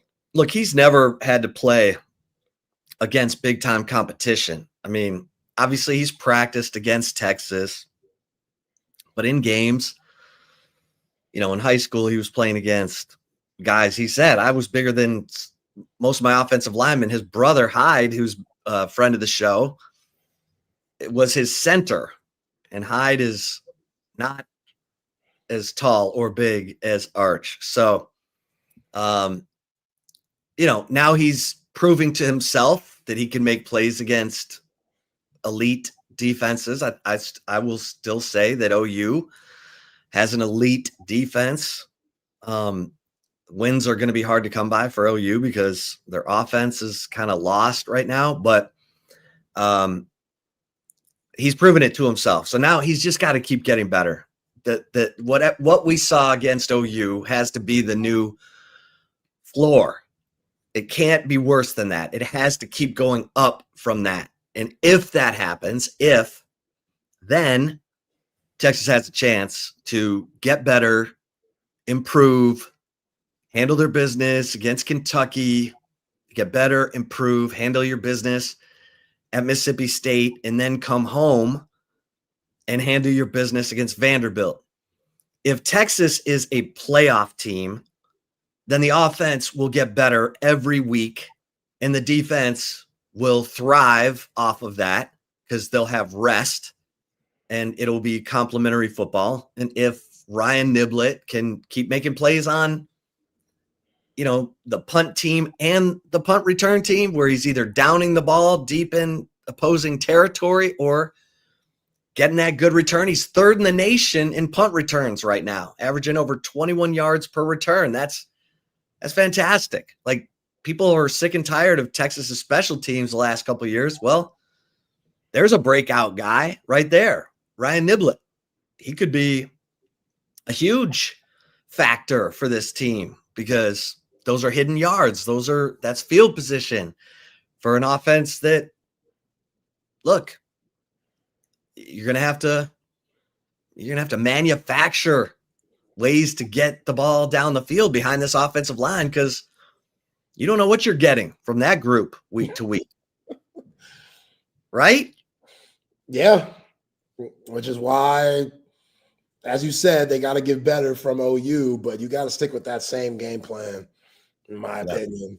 Like, same mentality, dinking and dunking, long, methodical, boring drives. And then if that explosive play is there, be smart about it, but take it when it's there. Do not force it. Take it when it's there. All right, let me ask you, man, because and real quick, because Joe K says playoffs, we need to run the table with Kentucky, Mississippi State, and Vandy. And I'm with you, but you're going to find out if Texas has a chance of being a playoff team. If they do that, they have to do that. Every game is a must win now. Every game is an SEC championship game. We heard this from Texas each of the last 2 years. After they lost to OU mid-season 2023, they were saying this is a playoff game. Last year, when they lost to Georgia, every game's an SEC championship game. And that's the kind of stuff that resonates with players. If you say that instead of, hey, man, we got to focus. If you say, this is the SEC championship, like, if you want to get there, this is it.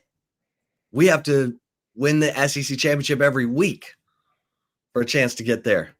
Yeah. That's what I'm looking to see, because this is a flawed Texas team.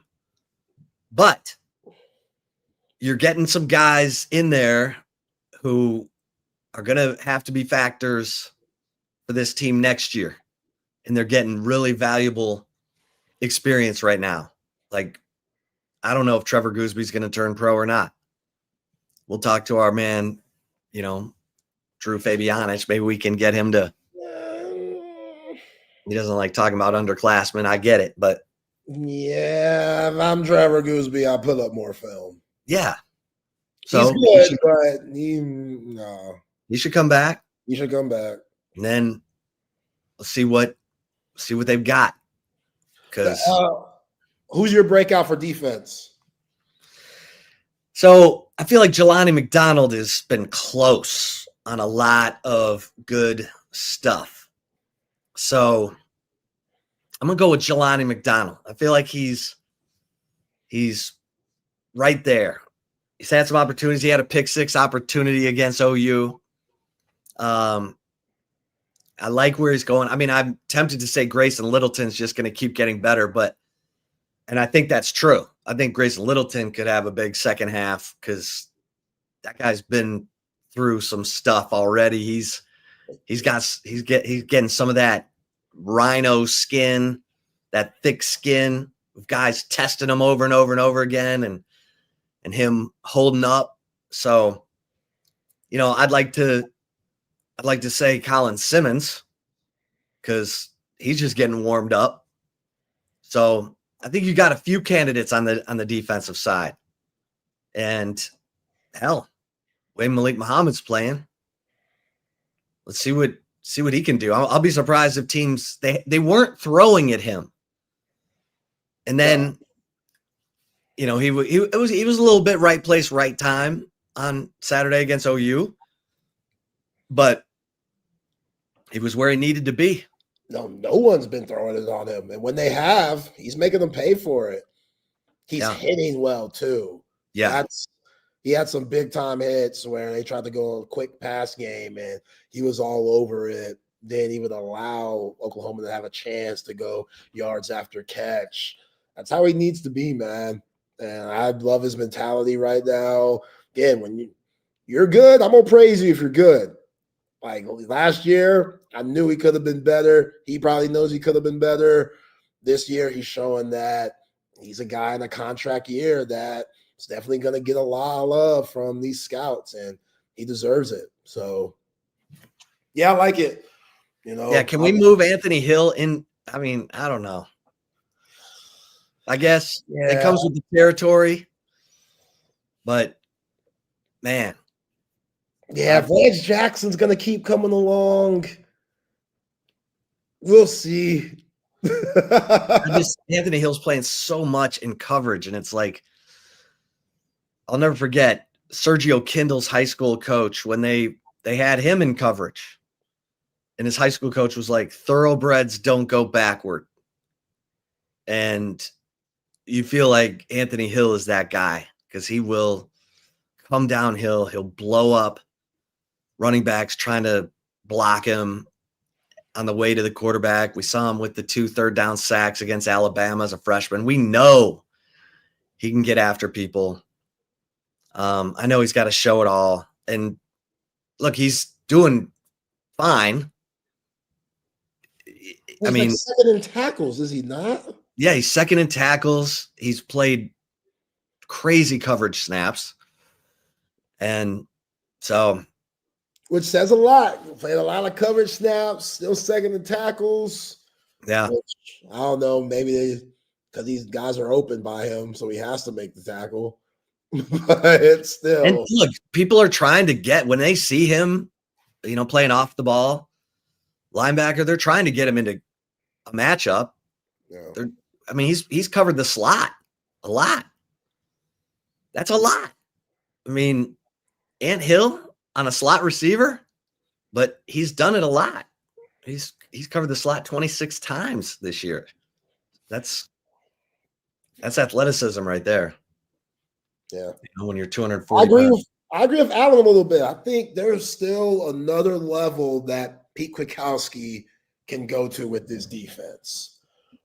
Whether it's figuring out who he could trust still or just waiting for the right moments to unleash somebody like Ant Hill. Whether that's on the Diego Pavia or a Gunnar Stockton. You know what I'm saying? Because you can't tell me nothing about this Texas team not needing Anthony Hill against Diego Pavia. Oh, they gonna need them. They gonna need them in that game. So yeah, man, I agree with Alan. I think PK might be hiding a little bit right now, and when that special moment comes, look out. But yeah, you can't say Ant Hill hasn't shown the scouts he can't do it all. Right. Look at his freshman year through sophomore year, now in junior year. He's been everywhere, in this Texas defense that a linebacker could possibly do. So, yeah, we'll see. A lot of season to be played. Yeah. Yeah, and Will Stone is gone as well. Gone? I thought he was just redshirting. Well, he's redshirting, so you're not going to see him anymore. But he's coming back next year, though. I don't know. Oh man. I don't know. He might be redshirting. Let's see how that works. I mean, he's definitely redshirting. So we'll see if he's redshirting for Texas or for someone else. I'm not gonna lie, I was surprised that he came back. Once they went in Mason Shipley, I was like, yo, Will Stone. I thought Will Stone was the guy. Then they got Mason Shipley, and I was like, okay, I guess he's not. I guess they don't trust that leg, which makes sense because it took him a long time to replace old Burt. Burt should have been benched way before Will Stone ever got his shot.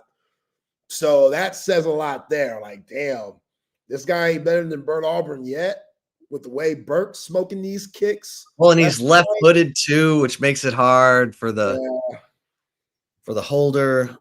But hey, yeah, no more Will Stone. So, but you got Mason Shipley and you got dudes committed to the program. And look, Jeff Banks can always find a kicker. What? They had the Danny Trejo kid, the punter,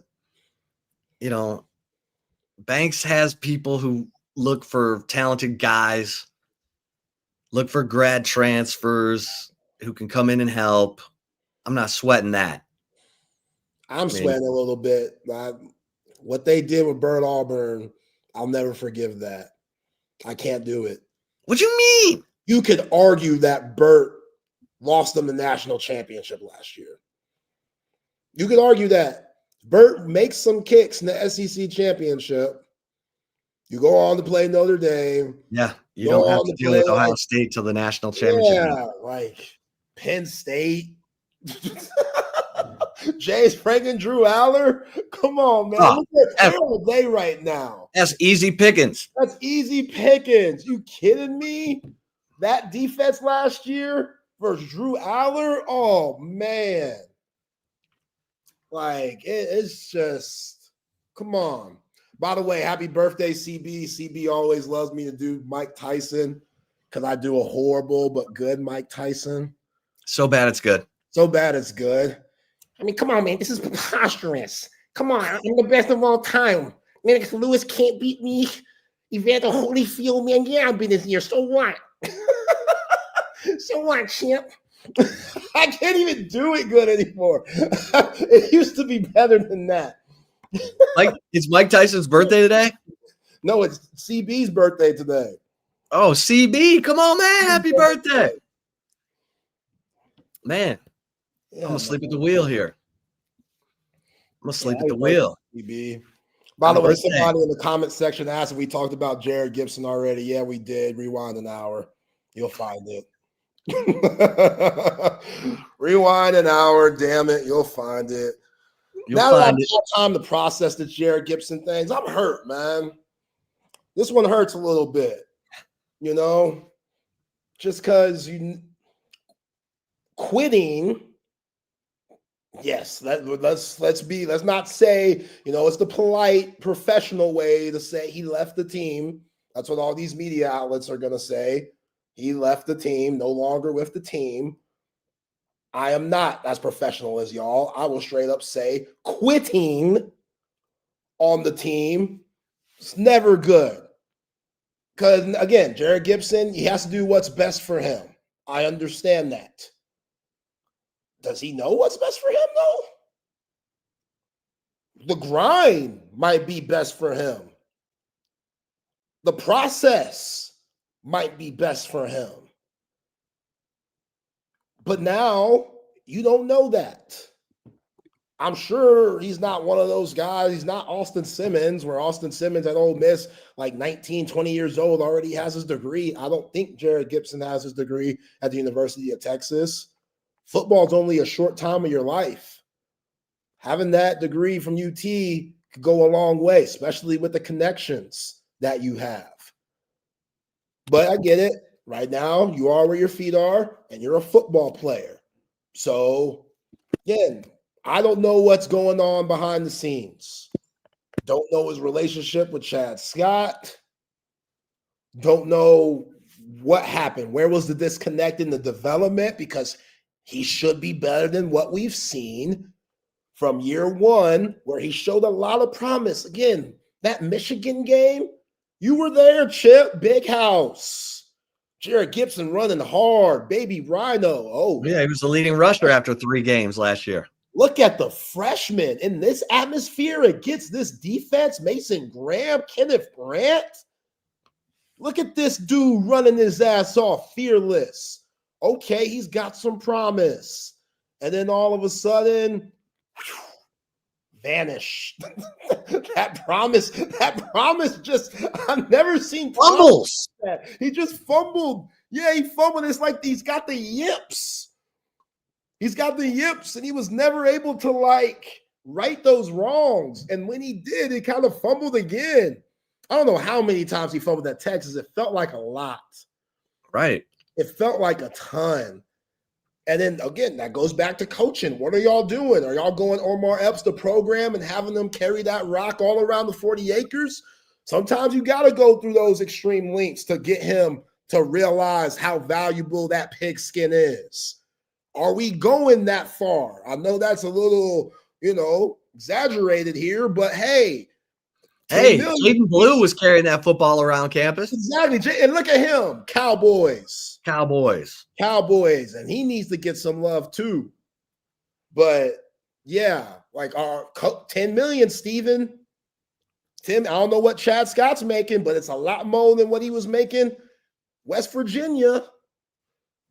So figure it out. Don't give up on the kid.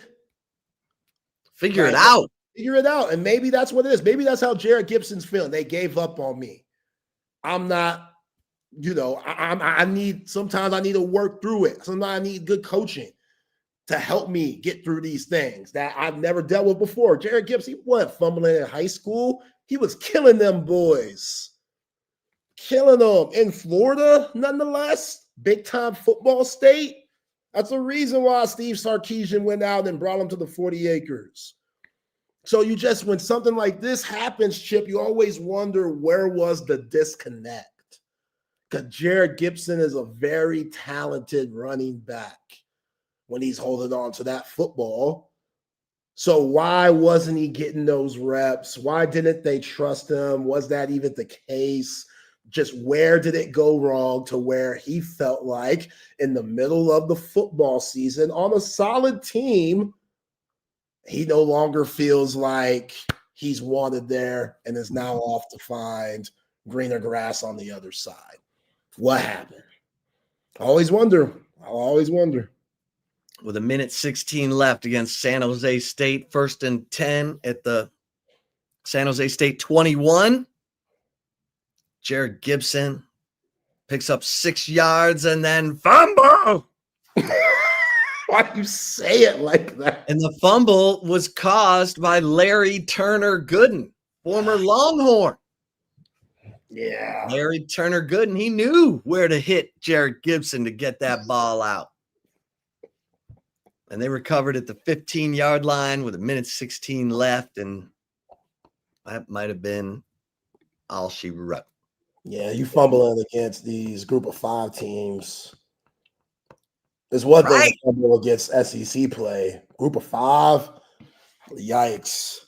And yeah, Jonathan, I think that was it. I think that was the last straw, man. That's you going back home. You going back to the hood. You know how much them tickets probably cost? Not everybody got ticket money. That the family was probably saving for a little bit. Even though he probably got a lot of people in, but you can't get everybody in. You know what I'm saying? He only gets a certain amount of tickets to throw to the family. So who else wanted to see him? You know what I'm saying? Again, like Cousin Ray Ray just got out. Cousin Ray Ray, he been thinking about this moment. Probably didn't think he'd ever see the light of day again. Just got out, good behavior. What's wrong with you? Good behavior. Were you the one telling me? Public Were you the speaking. one? Were you the one telling me that Jaden Blue got blisters from wearing Yeah. Gucci cleats? Yeah. That's a rookie mistake. That is horrible. That's a rookie mistake. Yeah, you don't wear shoes that are uncomfortable. don't. You're not a woman wearing heels. Okay. Your livelihood is made off of your feet. Those feet better be in some comfortable ass cleats. But they Louis Vuitton though. You ain't That's- fly like that. You ain't fly like Jaded Blue, man. You don't get it. Oh, they're You Louis gotta Vuitton be cleats. Fly out here, yeah. The Louis V's. You got to be fly out here. You know what I'm saying? Coach 420 understands. You got to be clean out here. I got to the league so I could purchase these things, or you get them free. You know, it's all really ironic that the richer you are, the more free stuff you get. But that's the game. I'm sure somebody threw him some Louis V cleats. You got to rock them. It's That not was- like Brian Schottenheimer's playing them anyway, Right. which they need to. All right, let's get a couple mentions here. Let's get to the commentary on a, Nutball Tuesday. Yeah, thank you. I'm out of touch. Nothing new to that equation. Hey, for my guys who are snoring, let's take advantage of this incredible partnership we have right now with Texas Sports Unfiltered and the Sleep Cycle Center. 2 locations in Austin, in Lakeway, and the Arboretum. If you're snoring, it's more than just annoying to the person next to you. It could be the sign of a serious health issue called sleep apnea. And sleep apnea is where you're not getting enough oxygen while you're sleeping. We got one of the best experts on sleep apnea right here in Austin, Dr. Chad Denman, who founded the Sleep Cycle Center, dedicated his life to treating sleep apnea because it killed his own father at the age of 60. We don't need any of you out there finding out the wrong way that sleep apnea is a problem.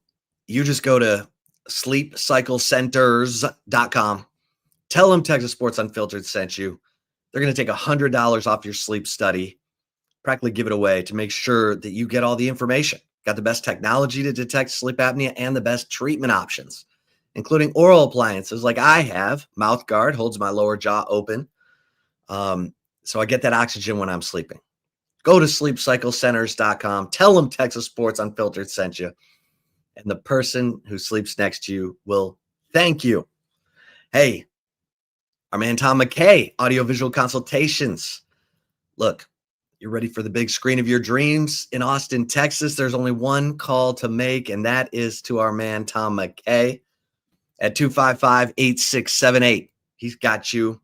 He's going to bring you the best price on big screens. So you don't need to be lugging, going out to stores, lugging 80-inch TVs around town, punching holes in your drywall.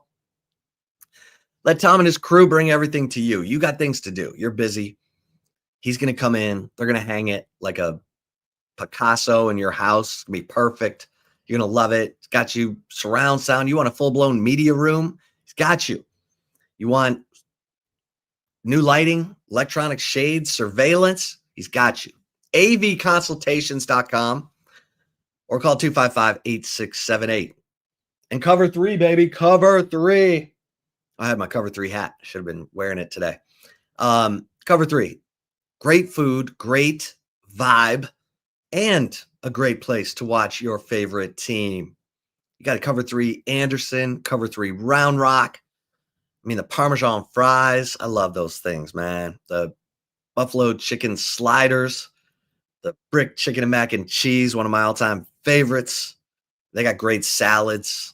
Their Allendale salad, the ruby trout with the pancetta bacon. I always ask for a little extra pancetta bacon, you know what I'm saying? But get to cover 3. Brunch on the weekends, the breakfast quesadilla, the do-it-yourself Bloody Mary bar. It's the best. The best. It's the ultimate place to hang. Cover 3 Anderson, Cover 3 Round Rock. All right, Zay. We got we've had some breaking news today during the show with Jarek Gibson moving on, Will Stone moving on. So, that's dominated the conversation, but I'm still fascinated by this James Franklin situation, because Penn State, they're shelling out $50 million to get rid of this guy. What are we doing? First of all, the agents, the super agents, Jimmy Sexton, schools need to fight back against some of these buyout clauses, because this is a lot for Penn State. Like, I don't know how many billionaires they have, but if someone wrote a check for $50 million just to get rid of James Franklin, that's pretty stupid. It's cold. You're not going to get anything back for that. What are you going to get? What if they make the wrong hire? You'd be like, I paid $50 million for this? Like, if someone's writing a check for $50 million to get rid of James Franklin, you'd think they want a little, say in the matter. But these buyouts, it's ridiculous. I mean, A&M set the record, almost $77 million to get rid of Jimbo. Remember when a $5 million buyout was a lot? Yep. Now we're talking about $77 million, $50 million. Man, that's Penn State. You better get this right, and here's the thing. It's hard to find a coach who's like, oh, this is a slam dunk. Slam dunk. Even Urban Meyer says his way of coaching doesn't work in the age of the transfer portal. I mean, players can pack and leave. Look at them. They're packing and leaving Texas in the middle of right after winning the Red River Shootout, because it's right at the 4 games for some of these guys, trying to hang on to their red shirt. But $50 million. And James Franklin will be coaching at a high-level P4 school next year, because he's got the personality, he can recruit, he's a good spokesman for the university, he gets all the PR aspects of it. He picked the wrong quarterback. He had a quarterback who was just good enough to get you beat when it mattered most. And man, that's big time. That hurts. The guy's got 10 win seasons out the yin yang. He's got a really good record overall, but they couldn't take it anymore. He couldn't win against AP top 10 teams. Then he started losing to teams he had no business losing to. And I like his coordinators, man. Andy Kotelnicki, who was at Kansas, was part of that 57-56 upset of Texas when they came in here in 2021. And obviously Jim Knowles, who was at Ohio State, won the national championship there last year. I've seen comments today about Stan Drayton being available because he was the running backs coach at Penn State. I see Zay's eyes kind of perking up there on that one. Yeah, interesting. But yeah, man, it's hard out there. It's hard in this age of the NIL and the transfer portal, man. You're constantly having to re-recruit your own guys, and let's see how this goes, because I was surprised Penn State was willing to write that check. I thought they were going to have to just go to James Franklin and say, all right, you tell us what quarterback we need to go get, and we will spend that money that we were going to use to fire you. And we're going to use some of that money on a new quarterback who you tell us can take us to the promised land. Because Curt Cignetti brought in Kurt Rourke from Ohio and made the playoff. And then brought in Fernando Mendoza. And now Indiana's beating the brakes off of Oregon and Illinois. And yeah. Cignetti's a lunatic too. He is. He's a lunatic in the best way. In the best way. Best way. Because he was at Alabama and got offered the head coaching job at Indiana. It's like IUPUI. I don't even know what the hell that school is. Oh, yeah. And Saban's like, hey, you want to take a job where you have a chance to win, like where they got some money, some facilities. And Cignetti's like, I need to get a chance. I just need to show people I can be a head coach. And he parlayed that into at a place that has decent resources, but not the pressure that you would think, because it is a basketball school after all. Yeah, but then he did it at James Madison. Yeah. And then he brought his guys from James Madison to Indiana last year, and they won. And now he got good coaches. They're evaluating. That was a great evaluation of Fernando Mendoza. And look at old here we go. Indiana, Purdue University of Indianapolis. IUPUI. How can you be both, Eddie? How can you be Indiana University and Purdue? Isn't that crazy? IUPUI. I thought that was a swimming school. That is where George Hill went. Yeah, JK. Yeah, George Hill. Yeah, last time I saw George Hill, he was smoking free throws in the NBA Finals. Yeah, I mean, Cignetti's going his first pep rally at Assembly Hall. He's calling out Michigan, Ohio State. Like, we're taking them all down, he said. And here he goes. So I'm fascinated. But these buyouts are out of control. Out of control. You're having to spend in the NIL market, and then you're willing to write a $50 million check to get rid of a guy who's going to get hired immediately. That's a tough place to be, man. Yeah, Pitt State's just dealing with the curse of Jerry Sandusky. They cursed. They cursed, man. I'm sorry. It's not a laughing matter at all, but karma's a mother. What was going on for way too long? Yeah. I hope Penn State continues to struggle for real. So whoever takes that job, you're gonna get that curse too. All right, let's get right. Good job. Let's go. Before that, though, shout out to Covert Bee Cave, family owned and operated. Covert Bee Cave is the best. If you don't want to take my word for it, listen to these fine folks of Covert Bee Cave. I don't have to worry about shopping for mechanics to make sure it's done and done right. I come up here, I'm in, I'm out. They give me a loaner sometimes, and it's hassle-free. If you have any questions, they'll go ahead and help you out and educate you. They're not just here just to sell you a vehicle. They're here to build a relationship. They treat you like family, and then they make the experience what you want it to be, not what they want it to be. Covert, born and raised in Austin, where you are always treated like family. Nobody beats a Covert deal. Not now, not ever.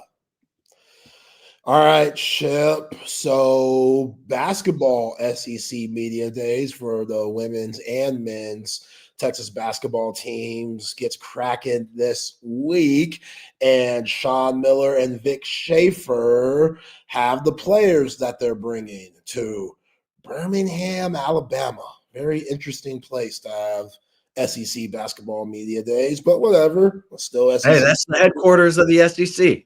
Oh, okay. Well, that makes sense. I guess it works then. But yeah, all right. That's where our boy Lance Taylor lives, right? Oh, yeah. Okay. Yeah, Birmingham can't be that bad. Anyways, Vic Schaefer is bringing, no surprise, Rory Harmon, Madison Booker, and Kyla Oldager, while Sean Miller on the boys' side is bringing Kendall Weaver and Dylan Swain.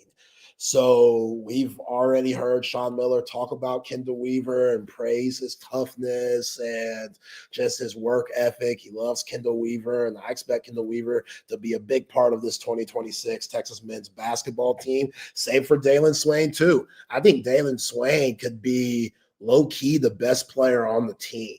I think just his measurements at 6'8", he's a power or a point forward guy that can orchestrate your offense. I'm very eager to see how much he's improved with his 3-point shooting. I think if he could become a 35% 3-point shooter, obviously anything better than that will be spectacular, but 35, if he shoots that, look out. You're talking about first team all SEC, a guy that could really make some noise once March comes around. And then this team as a whole, man, right now they got them unranked. They're going to get tested early when you all go to Charlotte and check those Blue Devils out, which, those Blue Devils, no matter who leaves their team, they're always just going to regroup. They never rebuild. So whatever Duke team you see, the Boozer twins, those new freshmen coming in, Carlos Boozer's kids, they're supposed to be incredible, but that Duke team's going to be for real and one of those teams that a lot of people will probably pick to win the whole thing once March comes around. But, yeah, I'm excited. Even though we're in the midst of the football season, basketball is right around the corner. As for the women's ship, I don't know who's going to be able to stop them in the SEC. Now, you're probably wondering, what about South Carolina? Well, South Carolina just lost my girl, Chloe Kitts, for the whole season with a torn ACL. So that's not good for Don Staley and that team because Chloe Kitts, she might have been their best player. Remember, Malaja Fluwali, she's in LSU now. So that's going to be Texas' biggest competition in the conference. It's going to be Kim Mulkey and those LSU Tigers who got the best freshman class in the nation. They still got Johnson. They still got Fluwali. You're saying that South Carolina's not going to be the team to beat? No, I don't think so. I mean, they're still going to get that love because it's South Carolina, but I think Chloe Kitts, losing her, it's going to be tough. They're not, because they got that girl from Florida State who's ridiculous, average 25 points per game. No, they're still going to be there. They're still going to be a top 15 team in the nation, top 10 team in the nation. I just think they went from a team that could win the national championship. Their guard play has taken a huge drop. They still got Raven Johnson. She could play. They still got Tessa Johnson. She could play. But losing Fluwali, she's going to light it up at LSU. So I think LSU's the team to beat in that conference. But Texas, bringing in Judd, Madison Booker another year, Rory Harmon coming back, Brianna Preston. I expect her to be big time. I expect her and Rory Harmon to play together because just kind of like what I said about Dalen Swain, Rory Harmon, if she could get her 3-point shot going, I'm not saying she's got to be Steph Curry, but she has to improve from last year. If that happens and Texas is a better shooting team like we expect with girls like Aaliyah Crump added to the mix, then, yeah, it's going to be hard to stop the Lady Horns this season. They are the team to beat in the SEC. Madison Booker already picked preseason player of the year. We saw in that South Carolina game last year in the Final Four, just, she was pushing it a little bit too much. She didn't let the game come to her. You had those 3 fouls early and, you didn't see the best of Madison Booker. I expect her to let the game come to her a lot easier this season because the floor is going to be spaced out due to the Horns' ability to actually make some 3-point shots this season instead of just being that 1970s type of style playing team that we saw last year. Lady Horns, they're going to be special 2026. Hey, man. Brea Cunningham. Good From pickup. Boston College. I like her. She's 6'4". Or Taya Sidbury, sorry. Taya Sidbury. I think she can get some buckets for you. Brea Cunningham, the big Arizona. Forward, gives you some depth in the front court, replacing Taylor Jones. And don't forget about Grace Prenter, the Irish 3-point shooter. She ain't gonna get no clock, man. That's not no knock on her. She's only a freshman. I'm just looking at the guards. Like, it's gonna be hard to take Rory off the court. Jordan Lee, Brianna Preston, Ashton Judd's gonna be tough. Yeah, she's tough. She's tough, man. Like, she's 6'1". She's thick. Yeah. Wow, can we say that? Yeah. Like, she can go get boards. She can post you up. She gives you Hey, we talk about who's got calves, hams, and ass. She's got some calves, hams, and ass. You're gonna post I up. hear what you're saying. I hear what you're saying. Just making sure. Yeah. Leah Crump, CB. Yeah, Leah Crump. Leah Crump. Need her to come in and be like Madison Booker was as a freshman, fearless. Just be fearless. Yeah, they gonna make some noise. They call Madison Booker mid-range Madison. Yeah, she's got it. The mid-range. If she could extend her range, and Justice Carlton, look out for the sophomore. Justice Carlton, Nick Schaefer said she's had a really good offseason. She's got the body right from her freshman year to now. Yeah, I'm excited about women's basketball. I think I could see a 3-loss team, if that. I know that's a lot of expectation, but they should be pissed off with how last season ended. Because that game against South Carolina, God, that was tough. Oh, I mean, those fouls on Madison Booker took her right out of the game. That was the game. That was the game. And they did some good things early in that game.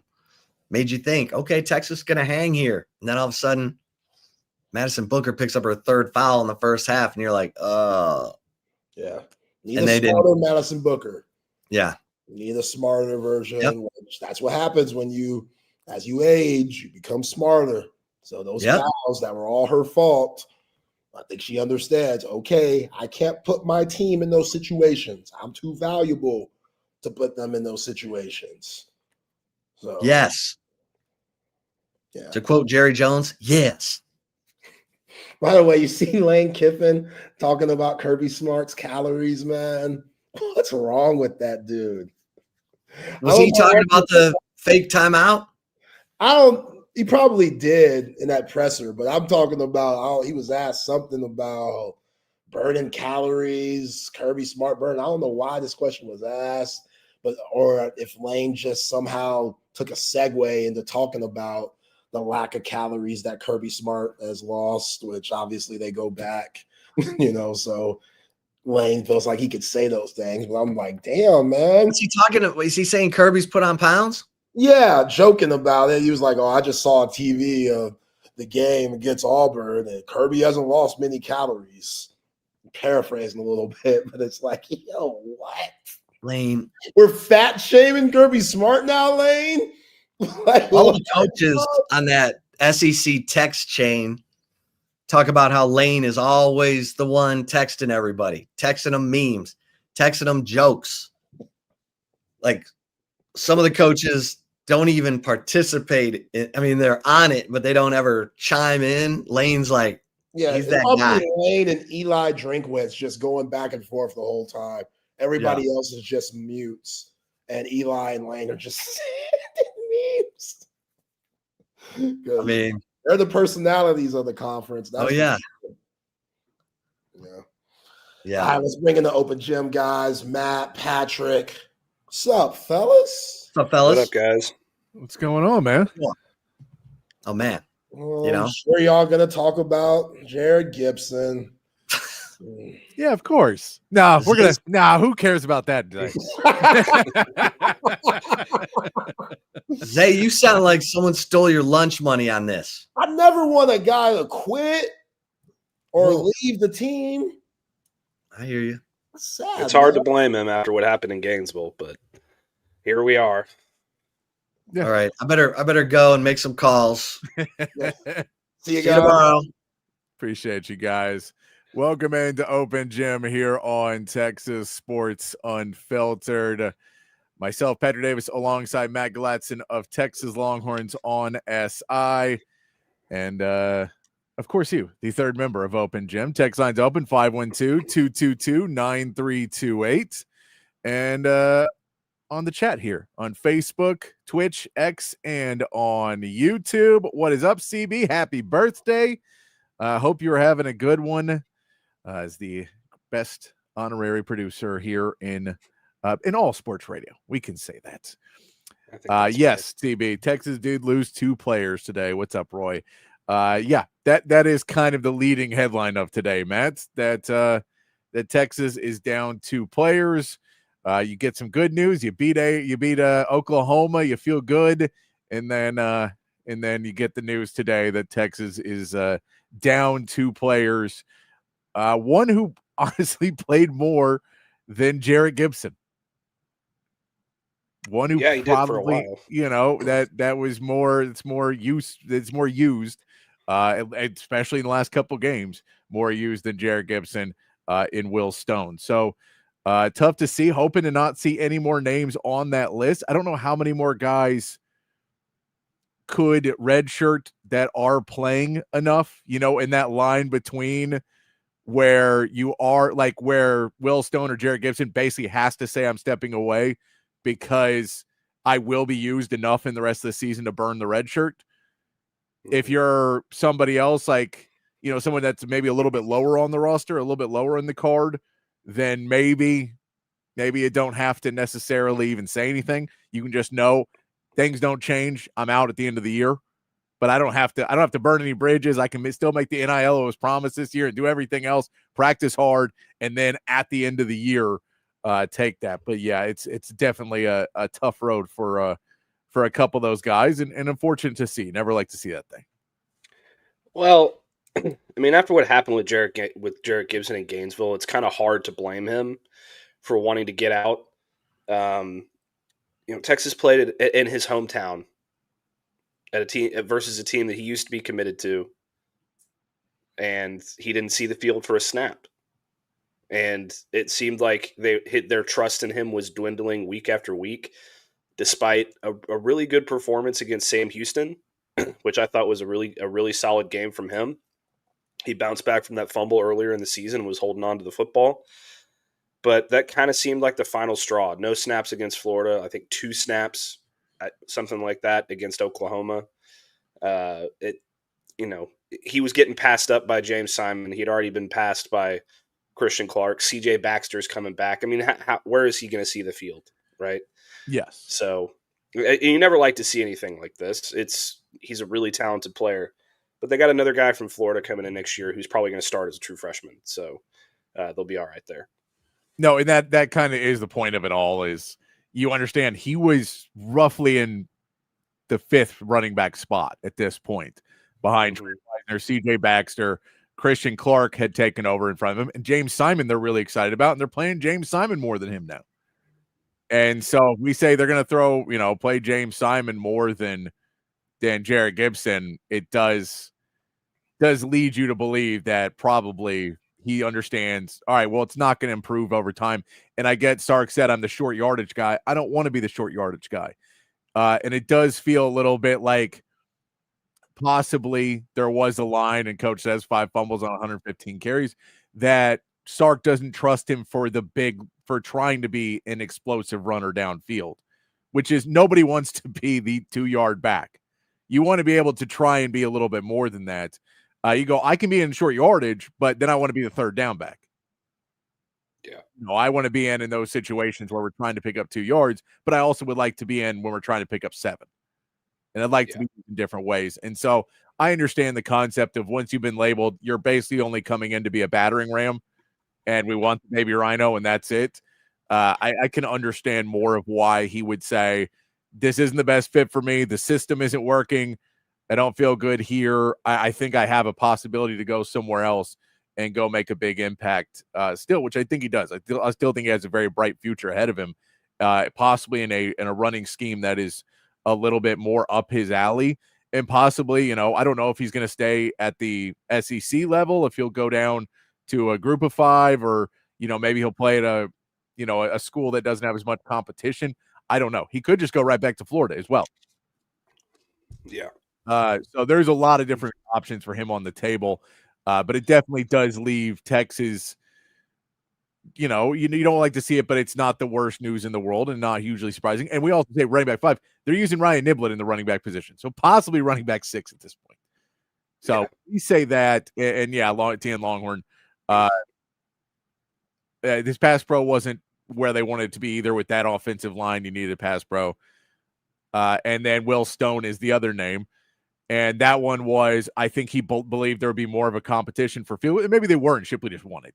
But it felt like after the Auburn thing, it's his senior year. He was hoping to get a little bit of a run as a kicker, maybe getting to try some after trying it some last year, hoping to earn that spot. It's clear now that when they tried Shipley out there over and over and over again, it's like, I'm not probably going to get my shot to go out there.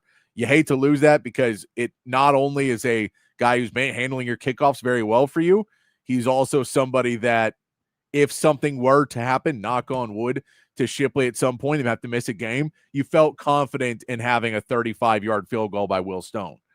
You said, okay, I think we have a guy who can do kind of the backup role.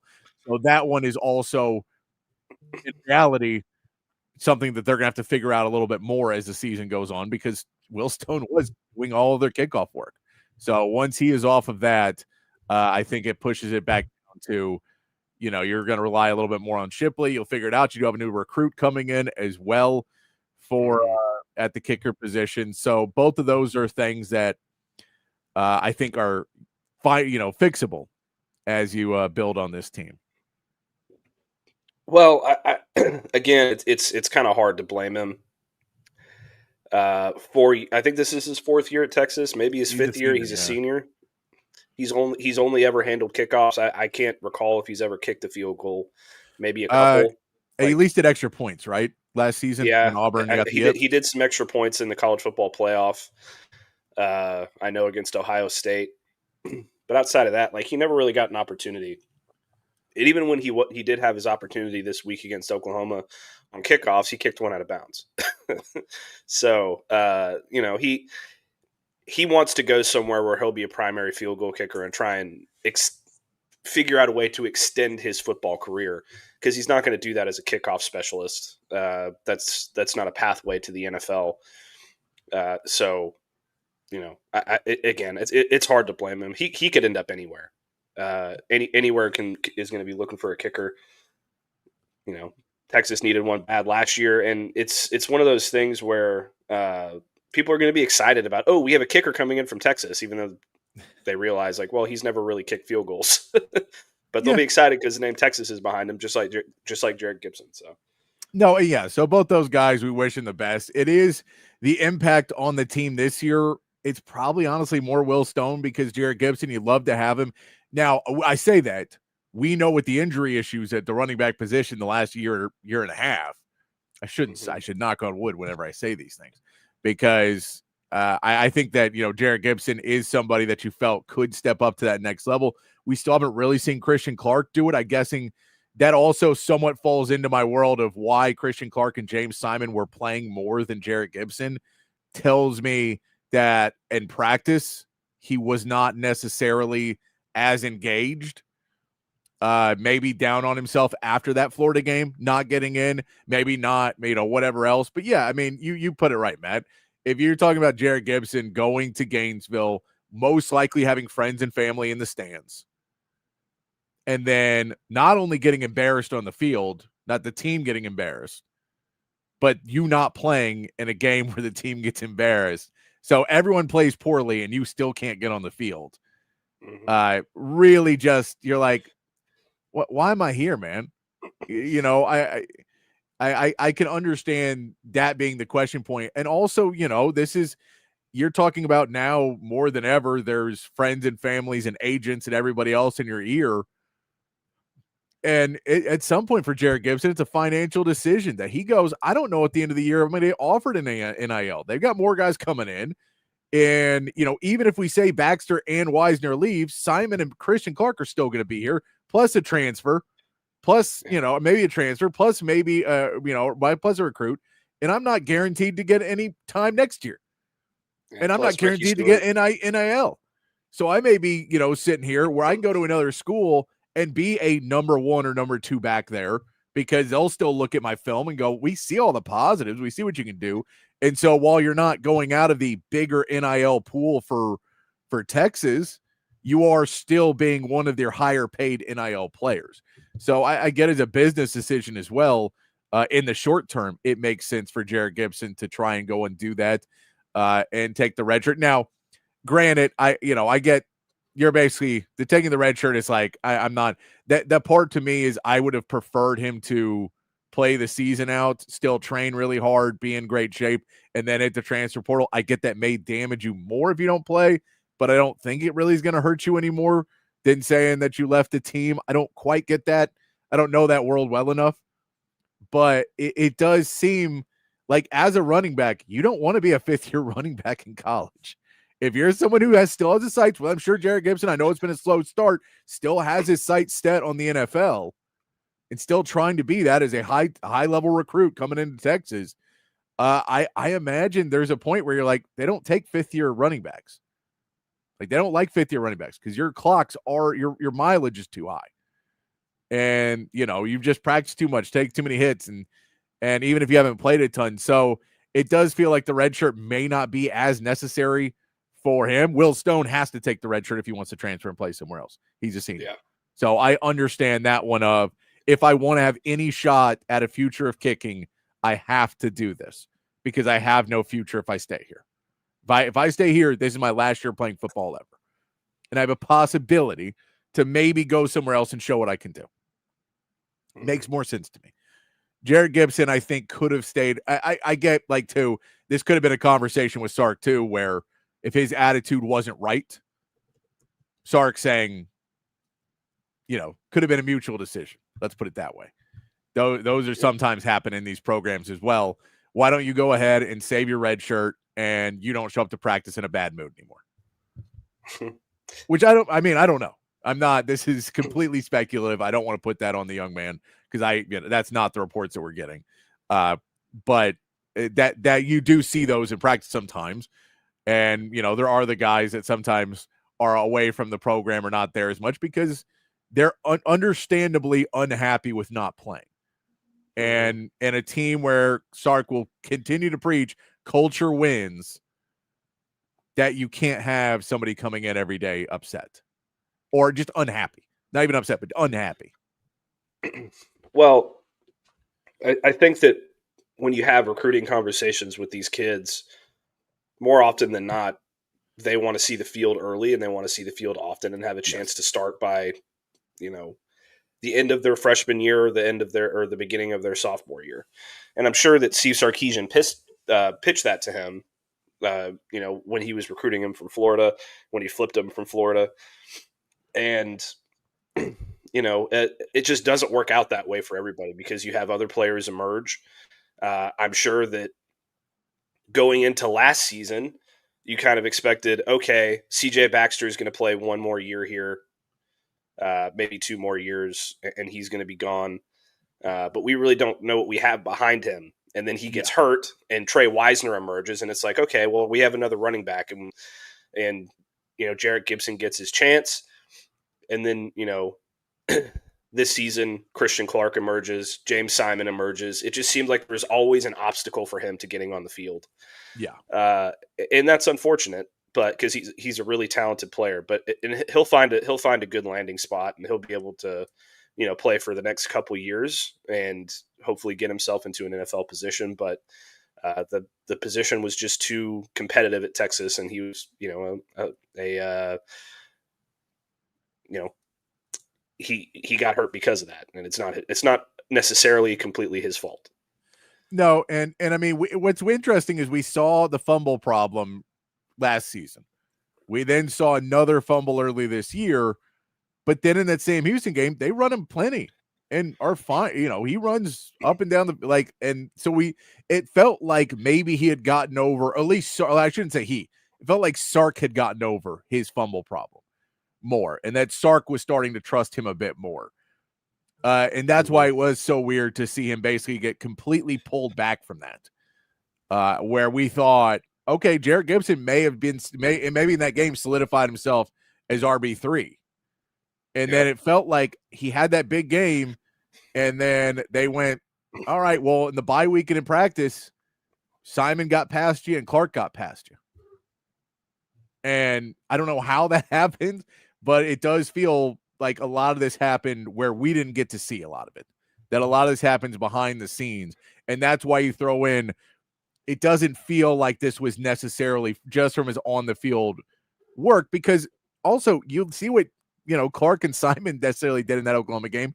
And I get Oklahoma has a hell of a front line, but it wasn't like either one of them stole the position. Mm-hmm. So it is a bit questioning of why he's not being able to get that workload and why he wasn't.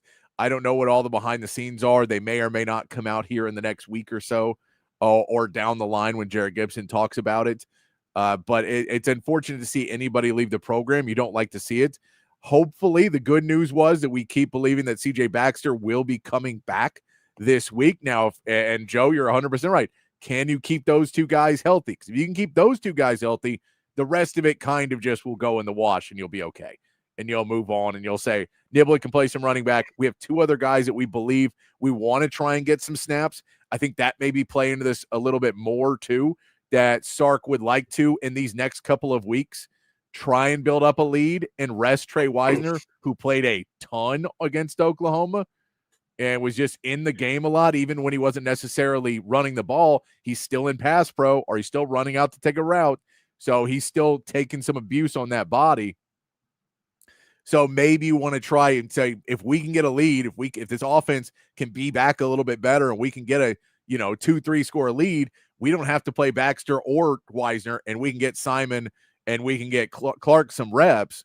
And if they went into game planning this week and the plan was Simon and Clark are going to get these reps, then Jarrett Gibson goes, the hell? Wait, I'm behind everybody now? So I think there's plenty of reasons to believe why he would do it. It sucks to see. You don't want to see people leave the program, especially somebody that you felt last season and this season showed promise.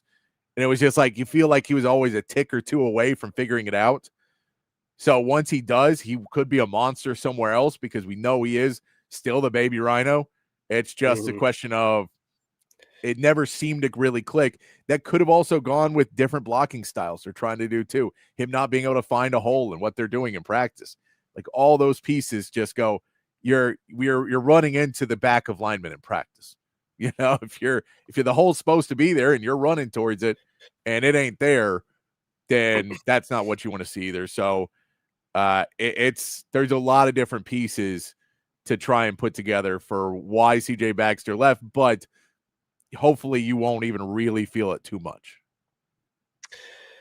I think that your point about practice is probably a good shout, because it seemed like all three of the younger running backs were struggling with this at a certain point. Yes. Like, Sark talked about it, I think on Monday, maybe it was after, the Florida game or the Florida game last week, like the timing and the consistency with being able, to work with your offensive linemen to open up those holes, like Trey Wisner did fantastically last week against Oklahoma. So maybe that had something to do with it.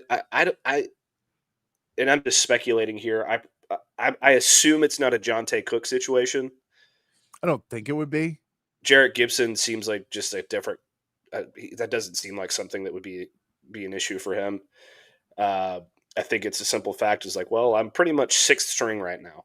I'm sixth string. I'm going to try and save my eligibility, and and find a new home. And you know, I bet Sark tried to convince him to stay, like he did with Ryan Niblett. But at the end of the day, it's a business decision.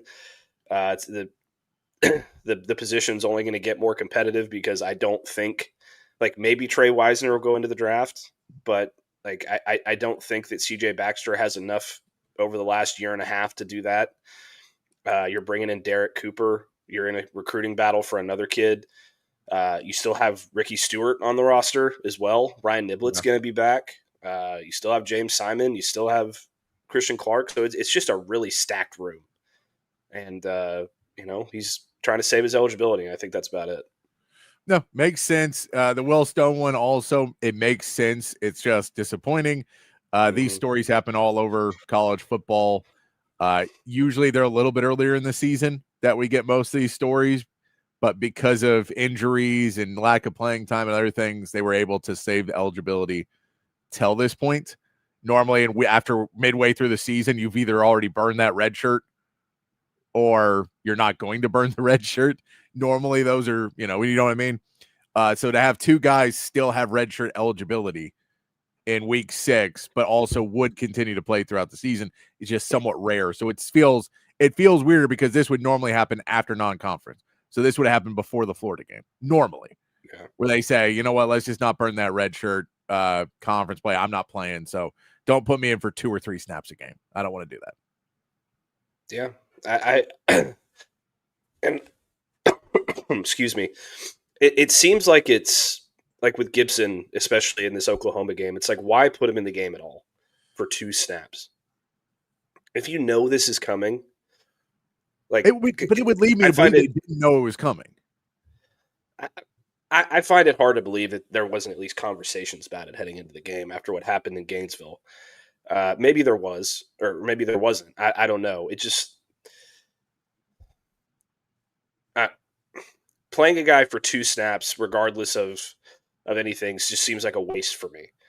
You know, especially when he doesn't have a red shirt already. And I'll say this: I think playing him for 2 snaps, knowing what we know now, seems wasteful. But if he plays in 7 more games, it doesn't, because now you got to get in the game in the Red River rivalry. You got to play in that game.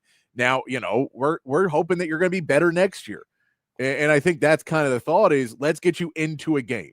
Let's get you to feel it. And, you know, maybe you break something or maybe something good happens. I don't think now, if he was said, I'm going to redshirt and not play, and then he played him 2 snaps, that seems worse. But the Florida game was definitely felt like the breaking point. And maybe there was a conversation in there where Gibson says, you know, I just don't feel like I'm being used. And so Sark goes, okay, I'll try and put you in the game. But the reality was it wasn't sealed up until too late, and no one was doing anything but Trey Wisner. Yeah. I mean, you put anybody else in there and Oklahoma ate them up. And so you like Sark, you saw him trying to pull Trey Wisner. There's no way Sark wanted to play Trey Wisner as much as he did.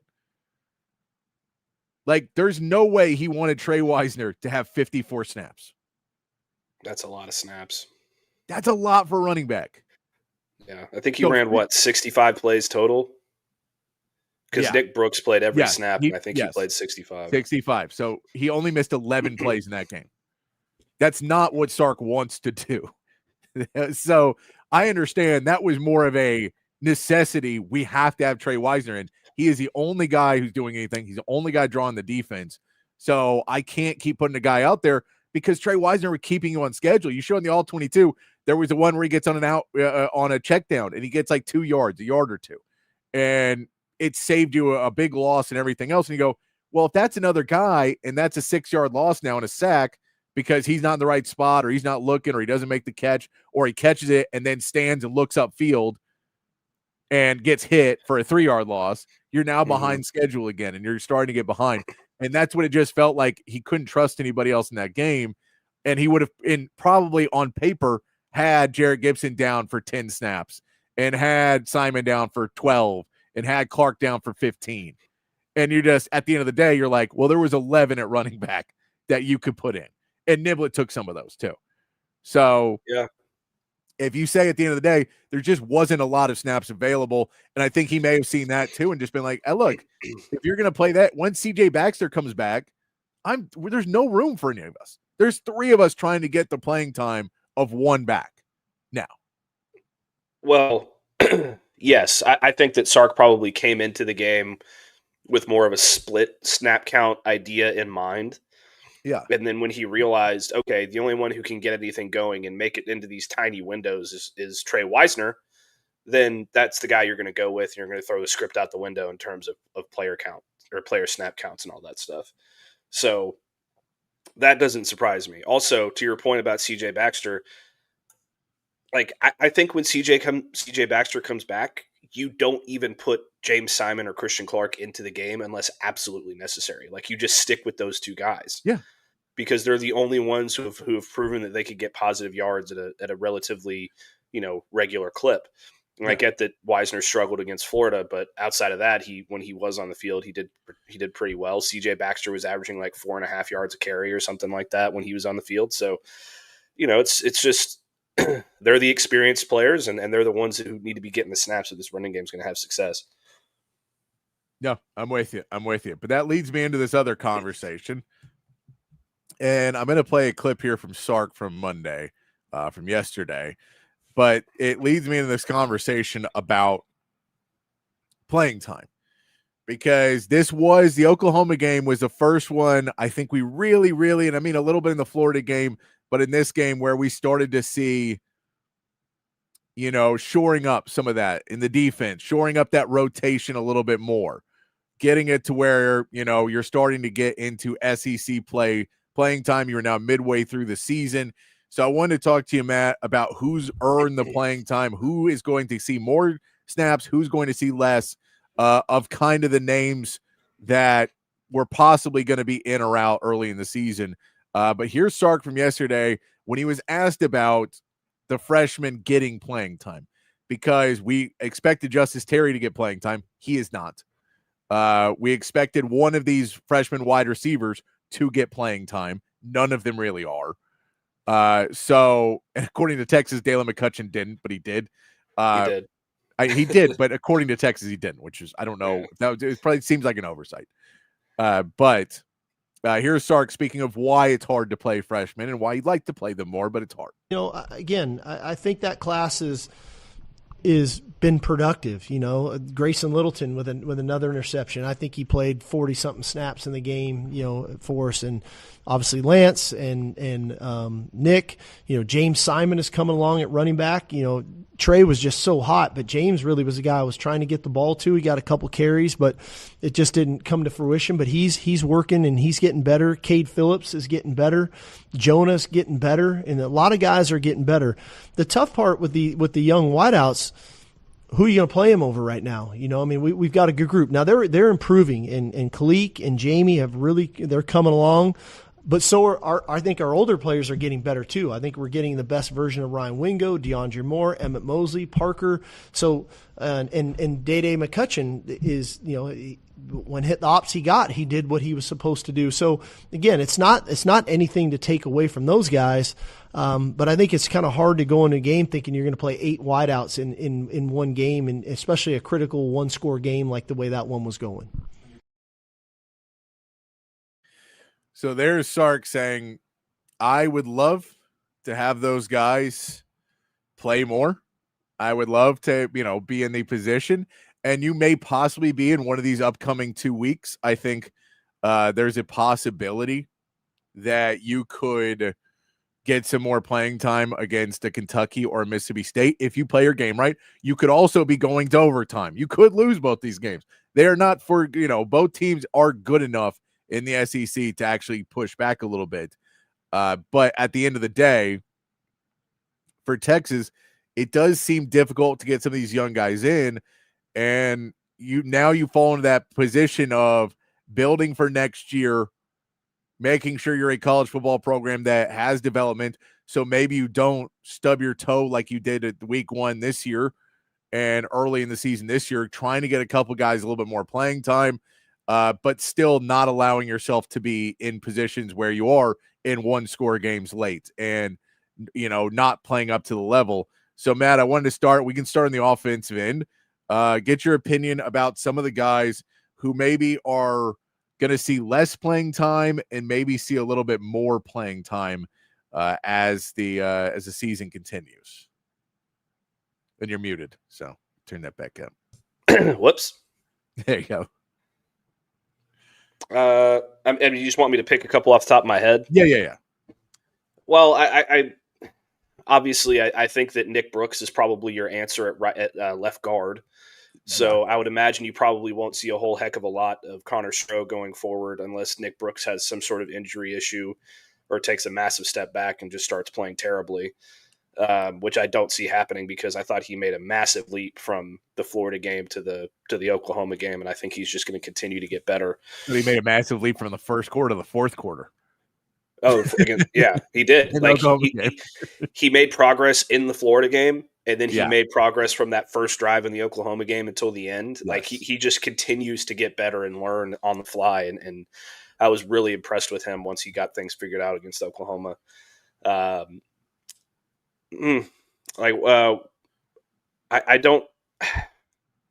Obviously, I don't think you're going to see any of these other young offensive linemen. That are buried there on the depth chart, like a Nate Kibble or a Danny Cruz or guys like that. Tight end, like I feel like you use all four of these freshmen tight end a lot, depending on the formation and the concept and all those different things. I think I feel like all of them have already burned their red shirt at this point, if I'm not mistaken. So I assume you'll continue to see all four of those guys deployed alongside Jack Endries. But let's stop at the tight end real quick, because I do think it's interesting that Jordan Washington is starting to feel like he may be stepping into that tight end 2 position because him and Arch seem to have decent chemistry, and he's able to find soft spots, and he's able to do that little point. So even though his blocking has been suspect at time, even though he maybe hasn't been the surest catch, so technically maybe not there, he seems to have the best feel for the game. And when you have a subpar offensive line and Arch Manning is going to be trying to get out and find guys, it feels like they feel like there's the chemistry between those two guys kind of earns him that second spot when they run 2 tight ends, that they can put him out there. He's going to continue to improve in blocking, but it feels like that connection's there. He ends up playing 22 snaps versus Oklahoma. Spencer Shannon does 12. Nick Townsend does 6. And then Emory Winston has 3. So they all do play, but it does feel like Jordan Washington maybe is stepping into that role. And maybe it was just Oklahoma and the matchup's better for Spencer Shannon somewhere else. But I thought Spencer Shannon would be used more in that tight end 2 early in the season. It feels like Jordan Washington stepping into that role. It really does. I feel like he's the best blocker out of the group of young guys as well. I pointed out that one play in my All-22 review yesterday where he had the awareness to get downfield and get that block for Wisner, which helps spring him for extra yardage. So he does little things like that I don't think the other tight ends are doing. I think Nick Townsend is one of those guys that he's so talented. By the time he leaves Austin, he might be the most talented tight end that they've had, like from a well-rounded perspective in terms of being able to do a bunch of different things. But I just think he needs a little bit more time. So I would imagine that you'll start seeing just a lot of Jack Endries and Jordan Washington. Yeah. And I think there'll still be Spencer Shannon out there. But it does feel like maybe teams were starting to figure out Spencer Shannon was both basically run plays. He maybe used some in pass pro then too to kind of trick it out, but it doesn't feel like Spencer Shannon is going to be used really at all in the passing, like catching passes. It doesn't feel like he has that connection with Arch at all. And Sark has that trust in the passing game. And so if you're saying, all right, well, we like Spencer Shannon, but he's not well-rounded enough to be able to step out. And we need, again, the Sark offense is about how many weapons you can put out. How many things can you put out that they cannot guard? And they're going to miss one. And if Jordan Washington becomes that guy who's able to sit down in his zone and just sit and find a spot for Arch on a check down real quick, better than some other guys, especially when you're trying to run Jack Endries on an actual route and get him downfield, then I think Jordan Washington's maybe earned his step there. And that'll take us to the wide receivers then. If we look at the wide receivers, it does this, and Sark mentions it there. Emmett Mosley actually takes the second most snaps behind Ryan Wingo. Ryan Wingo's at 59. Emmett Mosley actually at 35 in front of DeAndre Moore with 34 and Parker Livingstone with 31. So Livingstone was probably your least used of the constantly used 4-man rotation of wide receivers you feel now. But Emmett Mosley is clearly fully in. Sark is fully in with Emmett Mosley being out there on the field, where missed time with injury, so you weren't sure if he was going to be coming in there. But if he's taking 35 snaps in this game, Sark feels good about him there. Yeah, I mean, you saw the impact that he had in the Oklahoma game just with his blocking downfield. And he's constantly seeking contact as a run blocker downfield, which you love to see out of a wide receiver in Sark's offense. He loves that as well. So I think that's a really good reason he's in there. But he also seems to have a pretty good connection with Arch as well. And that's not to say that he has more of a connection than DeAndre Moore or Parker Livingston, but it's like, I just feel given his build and his skill set on the outside, I feel like he's a really good fit for what they're trying to do. And he's just going to continue to kind of rotate with Parker Livingston and go from there. You said it was 34 for Mosley and 31 for Livingston. Yes. And 34 for Moore, 35 for Mosley, 34 for Moore, and 31 for Livingston. Okay. So you basically split snaps, give or take a couple with Emmett Mosley and Parker Livingston. So I expect that to continue going forward. One guy that, we may want to see get a few more snaps, but might kind of fall by the wayside is Dalen McCutcheon. Although I'm pretty sure his red shirt's burned by now. So yeah, I would imagine you'll try to work him in at certain points, maybe when you're up against a Kentucky or something like that. But he played a couple snaps here against Oklahoma, and he had a nice block that kind of helped Arch get a first down, but they didn't really target him at all. And I don't really expect that to change going forward. So it'll be interesting. But if any of those young freshmen are going to play, it's probably going to be him. Yeah, I think Dalen McCutcheon's the only guy that he feels understands the blocking downfield. And, I think Dalen McCutcheon could come in one of those moments where someone gets banged up for a few plays and you just go, all right, need you to get in. Like, come in, get in there for a couple plays because I trust you can block downfield. You know the playbook well enough now. So it does feel like Dalen McCutcheon's your only freshman who's probably going to, burn that red shirt. Everyone else may be able to keep a red shirt year on the freshman wide receivers. So you're not going to get a ton of experience out of it, which is somewhat of a shame because you're going to have to use those guys a lot more next year. And going forward, you'd like to see what you have in a couple more of those guys. It just feels like it's a tough position to pick up going from high school where, even film study in high school is not the level of college football because you're usually on like one cam.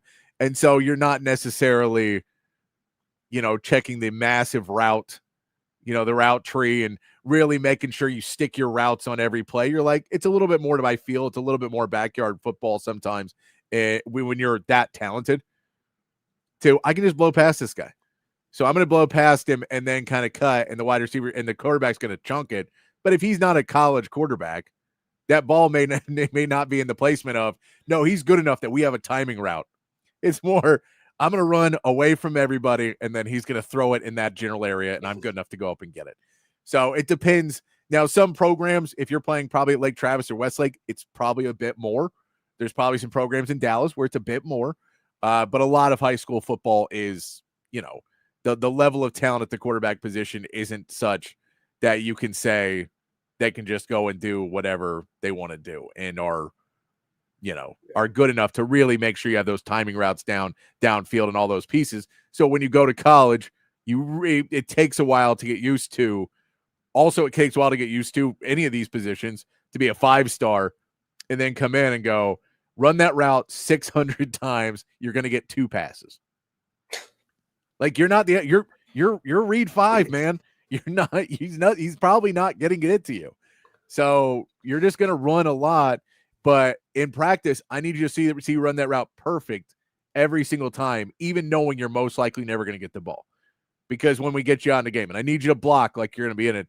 And it's just a hard transition that freshman year to get all of that done, to focus, to know the playbook perfectly, that you don't, have a boneheaded moment somewhere. And, hell, we saw in an Oklahoma game how many times guys were out there and Arches yelling at someone to line up in the right space. And I think there was one where Trey Wisner went down and came out. And was it James Simon who came in? And I think it was Clark. It was Clark who came in, and Arches yelling at him. And he's like, you have to do the motion. Yeah. It's an easy motion. You walk 6 yards this way and you walk 6 yards back to me. It's an easy motion, but you got to go do this because it's going to throw off their defense. And Clark's like, what? He's like, run that way for 10 steps and run back at me for 10 steps. And, those are the things of, if you're just not used to being in those plays, you're not always, you have your set plays that you're probably going to get called when you're in the game. You know the playbook, but in that moment, it could be too big for you. Because it is a million people, it's a Cotton Bowl, everyone's screaming, it's a tense moment, and your recall may be slightly off on the motion on the play. You remember the play, you know what you're supposed to do once the ball's snapped, but you forget there's a motion in it. And for a wide receiver in Sark's offense, what's Arch supposed to do when you don't move? Yeah. I mean, I feel like those are the kinds of things. Like a lot of what these freshman wide receivers are asked to do in games and in practice is what I like to call a bench route, or what I've heard other people call an I love football route. Yes. Which is like, you just run as hard as you can to try to carry the defense or get a block downfield. And if you don't put in 100% effort, then your ass is going to be on the bench. Yes. And that's not to say none of these freshman wide receivers are doing that, but they're going from a situation where, I mean, you said it perfectly. Like, I mean, Jamie French's quarterback at Mandarin or wherever he went to high school, just lob it up in his general direction. He'll go up, grab it with one hand while he's turning in the air, land on both feet in bounds, and then knock a guy over and run in for a touchdown. I mean, that's not going to happen in the SEC. And Sark's offense it's an NFL offense. It's complicated to learn. So it's really difficult to learn some of these little intricacies that you have to know as a wide receiver, and that's why the circle of trust exists. So a lot of times in this offense, you need a extra year to kind of learn everything, like Ryan Wingo did. Ryan Wingo last year wasn't going out routing people up and running complicated concepts or anything like that. He's like, all right, I'm going to get the ball on reverses, jet sweeps, and go routes. And that's about it. And they put him out there for that. And since he's out there this year, they don't really need another guy that's just going to run reverses and jet sweeps and go routes. So it's going to take those guys another year or so, but they're going to be very good players. Exactly. And I wouldn't be surprised if Michael Terry ends up somewhere else in terms of like maybe an H-back role or some other position on the field, because it's going to be a really deep room next year, and they're going to want to figure out a way to get him on the field. It's just there's not really a way to do it so far this year. No, I believe you. I believe that is true. Other than that, the running back position we've already kind of talked about. It does feel like they really like James Simon. They like what he has the ability to do. Mm-hmm. So it feels like James Simon is probably your running back 4, I guess, behind Niblett. So it's kind of Niblett is, a package back for certain things where he can split out to wide receiver. He can do a lot of different things. You want to use him to try and get him a big play because his big play ability. It feels like Simon and Clark maybe share in there where Clark is going to be in there to do a little bit more of the heavy lifting at this point. If it is a run between the tackles, and Simon maybe could go anywhere. But it depends on I think matchup will depend on what those two guys do. Well, when we were doing the pregame or the Friday show in Dallas last week, while we were off the air, we were talking about Jarrett Gibson not playing in Gainesville. And Bucky said something along the lines of, I'm not surprised he didn't play because everything everybody tells me is that James Simon is, I think it was Bucky that said this, I'm pretty sure it was, but everybody tells me that James Simon is Jarrett Gibson with hands. So it's like maybe that's a redundancy there for them. I feel like Jarrett Gibson's a little bit more physical than James Simon, but that's yet to be kind of unpacked. I really liked what James Simon did against, I think it was UTEP. Was that the game where he kind of came in and really took the lion's share of the carries after CJ Baxter went down? So, I mean, I wouldn't expect to see either of those guys, barring emergency, as long as CJ and Trey Wisner are healthy. And that's going to be the $1 million question. Can CJ stay healthy? Feel better about Trey staying healthy because he has a history of being healthy outside of this season. So, but we'll see what happens with CJ. I think that when he is healthy, he gives them something that they don't have on the roster right now. So they need to make sure he does. Want to get into the defense now. A couple of things that kind of popped out of the snap count against Oklahoma. What we saw, first off, Kobe Black. That we saw Kobe Black have his struggles at Florida, right? Manny Muhammad was out. Kobe Black had a lot of struggles. He's somebody that you were expecting to be in that DB2 position. You were really expecting to be able to step up. He seems like he's still a year away from that at best. He plays 5 snaps in the game, doesn't really get in to this game. Does it feel like he has been passed by at this point and Grayson Littleton's in there, Gilbo's in there, Jelani McDonald's in there? It doesn't necessarily feel like he's going to be in that rotation as much as long as they're healthy. Well, yeah. I mean, when Manny Muhammad went back to the locker room against OU late in the first half, it was Warren Roberson that came in at the field goal spot. And then when Gilbo went down, it was Kobe Black. So I think he's going to figure it out. He had the unfortunate assignment or task, whatever you want to call it, of being the poster boy for Dallas Wilson's, breakout tour against Texas.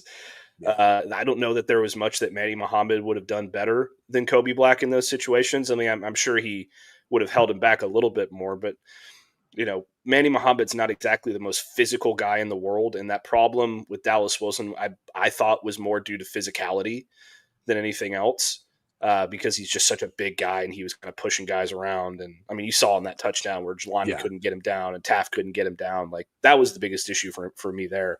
And I expected Kobe Black to kind of be that physical corner that they had, but it looks like he's still a little bit behind, and that's fine. Like, he's a true sophomore, so it's good.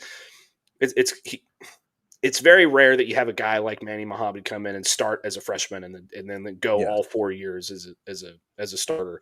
So I think that he'll figure it out. He'll be an important part of the team next year, and he'll be an important rotational guy if somebody gets hurt. But right now, Gilbo's playing really well. Manny Muhammad is obviously playing really well. So those would be your 2 guys out there for the most part. Another name that got limited snaps, Travis Shaw. Travis Shaw was somebody we thought was going to be a bigger piece of this defensive line. At the end of the day, we end up on the defensive line, on the interior defensive line, with Hero Kanu leading the way with 30 snaps. Alex January got 29. Murad Watson got 26. Umeazulu got 20. Cole Brevard, well, I guess he's kind of an edge too. Cole Brevard got 17, and Travis Shaw with 5. So on that interior, he seems to be the one taking up the back. Cole Brevard, we thought was going to be a bigger piece too, but it does feel like Hero Kanu has really stepped up in the leadership position this year. That people really feel good about him. Alex January has stepped up and filled the role of a guy that of all the positions we've talked about, the development maybe not being where we wanted to be for this season. Alex January feels like he fell into that role where the development was correct for him.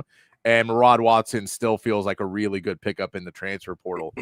So those 3 guys all feel like your major players at the defensive tackle position, and then maybe pulling some other guys to fill the gaps in the ensuing. But it feels like those 3 are going to share the lion's share of the snaps. Yeah, I mean, I think January and Watson and Canu and Brevard are kind of your top four. Yeah. If there's going to be a top four. I think a lot of it is because it seems like Brevard and Shaw are kind of redundant and they kind of do the same thing. Yeah. And you also have Hero Canu on the roster who's doing kind of a similar thing with just being a space eater. And January is also very physical. And I want to, and I'd have to go look back at the other snap counts for Florida and in the other ones. But I feel like Texas probably did that rotation of guys that specific way due to matchups, because Oklahoma struggled along the offensive line very similarly to the way Texas struggled against Florida with, having a hard time with guys doing twists and stunts and moving around a whole lot, where, I'm trying to be nice. Shaw's not going to do that. Like, he's just a get out of my way, a lot like Brevard is. So if you already have Brevard there doing that, that's one thing. But if you get into a situation where you need more space eaters, then he'll play more. That just seems very matchup dependent to me. Same with Levon Johnson. And I don't think Justice Harry is going to see the field again this year, barring a catastrophic run of injuries or something like that. No, and it does feel like, the Travis Shaw, Kroll, Brevard could play more if you did have a team. Like, they may play more against Kentucky, who wants to run the football a ton. Mm-hmm. You knew against Oklahoma, you're like, we can probably stop this run against this O-line, and we really want to go after the quarterback a little bit more, so we don't necessarily need to, stack up on just space eating on that line to stop the run through the middle. Maybe Kentucky, we will see it a little bit more, because that is a team who likes to run the football and play that style of football. Elsewhere in the edge room, I don't think there's too many surprises in the edge room, though. Are there? If that room feels a little bit more. I think we all wanted Colton Vasek to be a step further than he is in today's. But I mean, I think we saw early in the year that maybe he's not where he needs to be either. No, he's. I thought he played pretty well against Oklahoma. Yeah. The other 5 games that he was in, I thought he played like ass. So that was at least good for him that he got in against Oklahoma, and he had that key block that Oklahoma submitted to the league office and tried to get for the block in the back or whatever. Which like boohoo, you had 0 points, you had 0 touchdowns before that, but whatever. He'll be a guy that is more into it next year. I think that he needs. I don't know what he needs, but he needs something else. And it's kind of surprising to me because it feels like Ethan Burke's snaps are getting reduced a little bit as well in favor of like Humea Zulu and Lance Jackson, who was awesome against Oklahoma in the snaps that he had. So that's a super deep room, and it's not surprising to me that that Vasek is kind of on the decline there. I don't even want to say decline because I think he's just a young player. He's a young player, and he's just been hurt a lot. He's just unfortunately dealt with a lot of injuries that have probably cut into his time to develop. Mm-hmm. So I still think there's plenty of promise and future there, but he needs to, I think a full off season of health for him would probably do him very, very well to come back in great shape, to come back, training with all the facilities that he'll have access to. I think that would do him a lot of good to be more confident walking in week one of spring training and week one of, fall training, to feel ready to go. And it always feels like he's kind of walking the conversation, trying to catch back up. And so just, if he can stay healthy through this year, stay healthy in the off season, big knock on wood. But if he can do that, man, that would be a big uplifting world for Colton Vasek and that edge room, as you will lose some players. And I can imagine too that Ethan Burke, I have noticed that too, that he's not necessarily been in there as much. It does feel like at the end of the season, in big plays, Ethan Burke's going to be on the field. Yeah. But you may not want to wear him out. You want to give everybody playing time because everybody has their things, and I'm all for being more aggressive. Ethan Burke sometimes does feel like the more edge setting, run defense, dim but don't break guy. and they don't send him as much. And because they have weapons that are really, really good at attacking the quarterback. So it feels like maybe he's not used in those plays all the time. But I think as the season goes on, you will continue to see him be a reliable edge and reliable to be in big money plays where you need a stop. I think he's going to be in on a lot of those. A goal line, all those. We know what he did against A&M last year. And so all those pieces, I think he will continue to go. But that's a little look there on the defensive side of the ball. And the linebacker wise too, we can say we know who, who's playing linebacker. I would like to see Anthony Hill attack a little bit more. I think he's in coverage too much. But that's just because I want them to be more aggressive. And I know like attack Anthony Hill is a scary, scary dude. He's really good everywhere. And that's why you use him in those other pieces, because you have other pieces that can only attack, and he can do coverage. He can do everything, but you'd like to see him get a few more opportunities maybe to be in attack mode. Yeah, I would love to see that as well. I think he's the most dangerous player on your defense outside of Colin Simmons that you can possibly imagine. When he's getting after the quarterback, it's really, really hard to get in his way and stay in his way. So he's had a little bit of a down year in my opinion, in terms of, what I expected. Yeah. That's not to say he had a bad year. He's had a good year. I had these wild expectations of Anthony Hill to be like some combination of Fred Warner and Micah Parsons coming into this year. And he wasn't able to live up to that, obviously. But that's not also hit. They're not playing him that way. Yeah, they're just playing him like a patrolling middle linebacker for the most part, and that's what they need him to do right now. I think that if with the emergence of Ty Anthony Smith and Trey Moore playing a little bit more there at linebacker, I think you can experiment a little bit more. But he's so important with those things that he does in the middle of the field for them that it's kind of hard to blame him for not attacking as often as I'd like them to. Yeah. There's a little breakdown of some of the snap counts and positions. Just something interesting as we hit mid-season, because I think we're starting to get into now where Sark is going to have to start to make those decisions a little bit more. I think we saw it in the Florida game, and he realized in that Florida game too, okay, I know we're in SEC play, and I kind of wanted to stretch this out a little bit more. And now you're playing Kentucky. Now you're playing Mississippi State. I think he may walk in with two snap counts packages. And this is ideal. Ideal is we score a bunch of points and our defense doesn't allow any points, and we're able to, be really liberal with letting all these guys come in and play.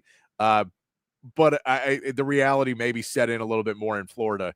In the SEC, it's go time. We can't early in these games be giving guys rest as much as we need them to be a little bit more hardened than they were already at. They need to be able to go 60 minutes. They need to be able to play 60 plus plays. They need to be able to go and be in fast counts because Oklahoma got you on a couple of those. Well, I haven't watched a whole lot of Mississippi State this year, so I don't know. Yeah. What they're like. I know Kentucky's I want to run the football and control the clock or whatever. I watched a lot of Jeff Lebby at Ole Miss. I feel like they're going to try and run pretty fast. So, yes. Maybe they're not doing the same thing there at State, but he can pick up the tempo. And if your guys are out there for 70, 80 plays, I think there was a time when he was at Ole Miss where he got up to like 90 plays or something like that because they were just Well, I think when you saw Texas looking at each other on some of those plays against Oklahoma, you're like, well, we're gonna at least try and get them a few times and pick up the tempo a little bit more and try and go. And I think you especially against a Texas, if you ever see a package that comes in, you have to immediately be like, all right, here we go. We want those guys on the field. They pulled off 3 guys that we don't want on the field.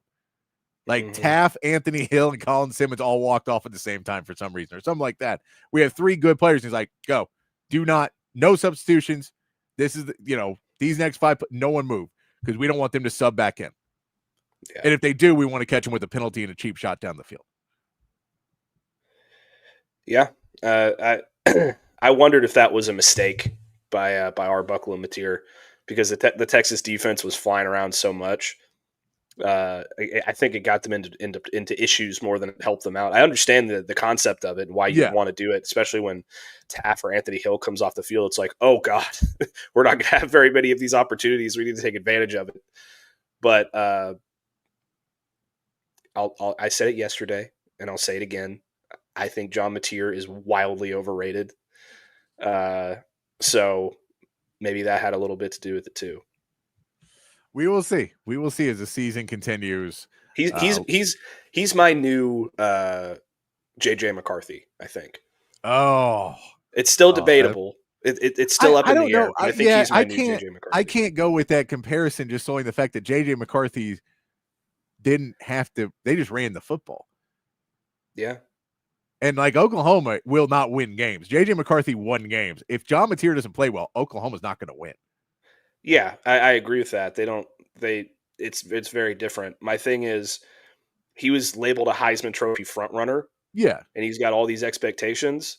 And go look at his stats compared to Arch week by week.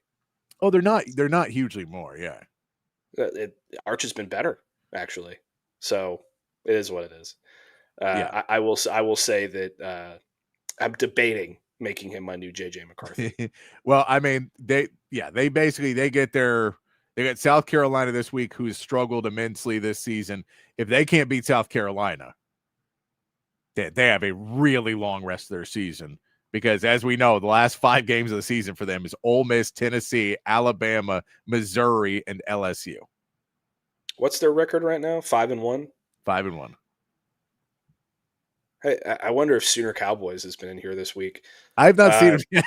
I have not seen him either. I think that you have to take into consideration the fact that Oklahoma might not make a bowl game. I think it's there. They're good enough. Their defense is good enough. I think they'll win something. I think they're going to beat Ole Miss, right? Ole Miss is no, they're not going to beat Ole Miss.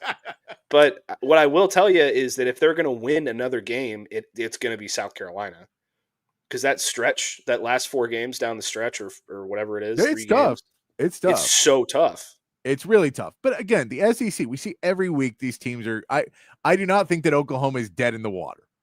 But we may get more into that in the overreactions. We're going to take our break.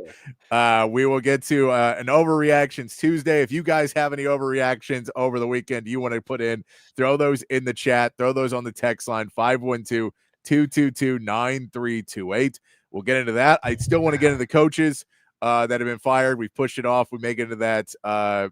We'll get into that as well. So we will get into the coaches, the Jerry Jones hour. Jerry Jones has addressed why he did not speak to the media after the Carolina Panthers game. He's addressed that. So we can give you a little bit more Jerry Jones. I know Hair the dog wants it. So we'll give you some of that and talk about that Monday Night Football and some of the reactions around the NFL world.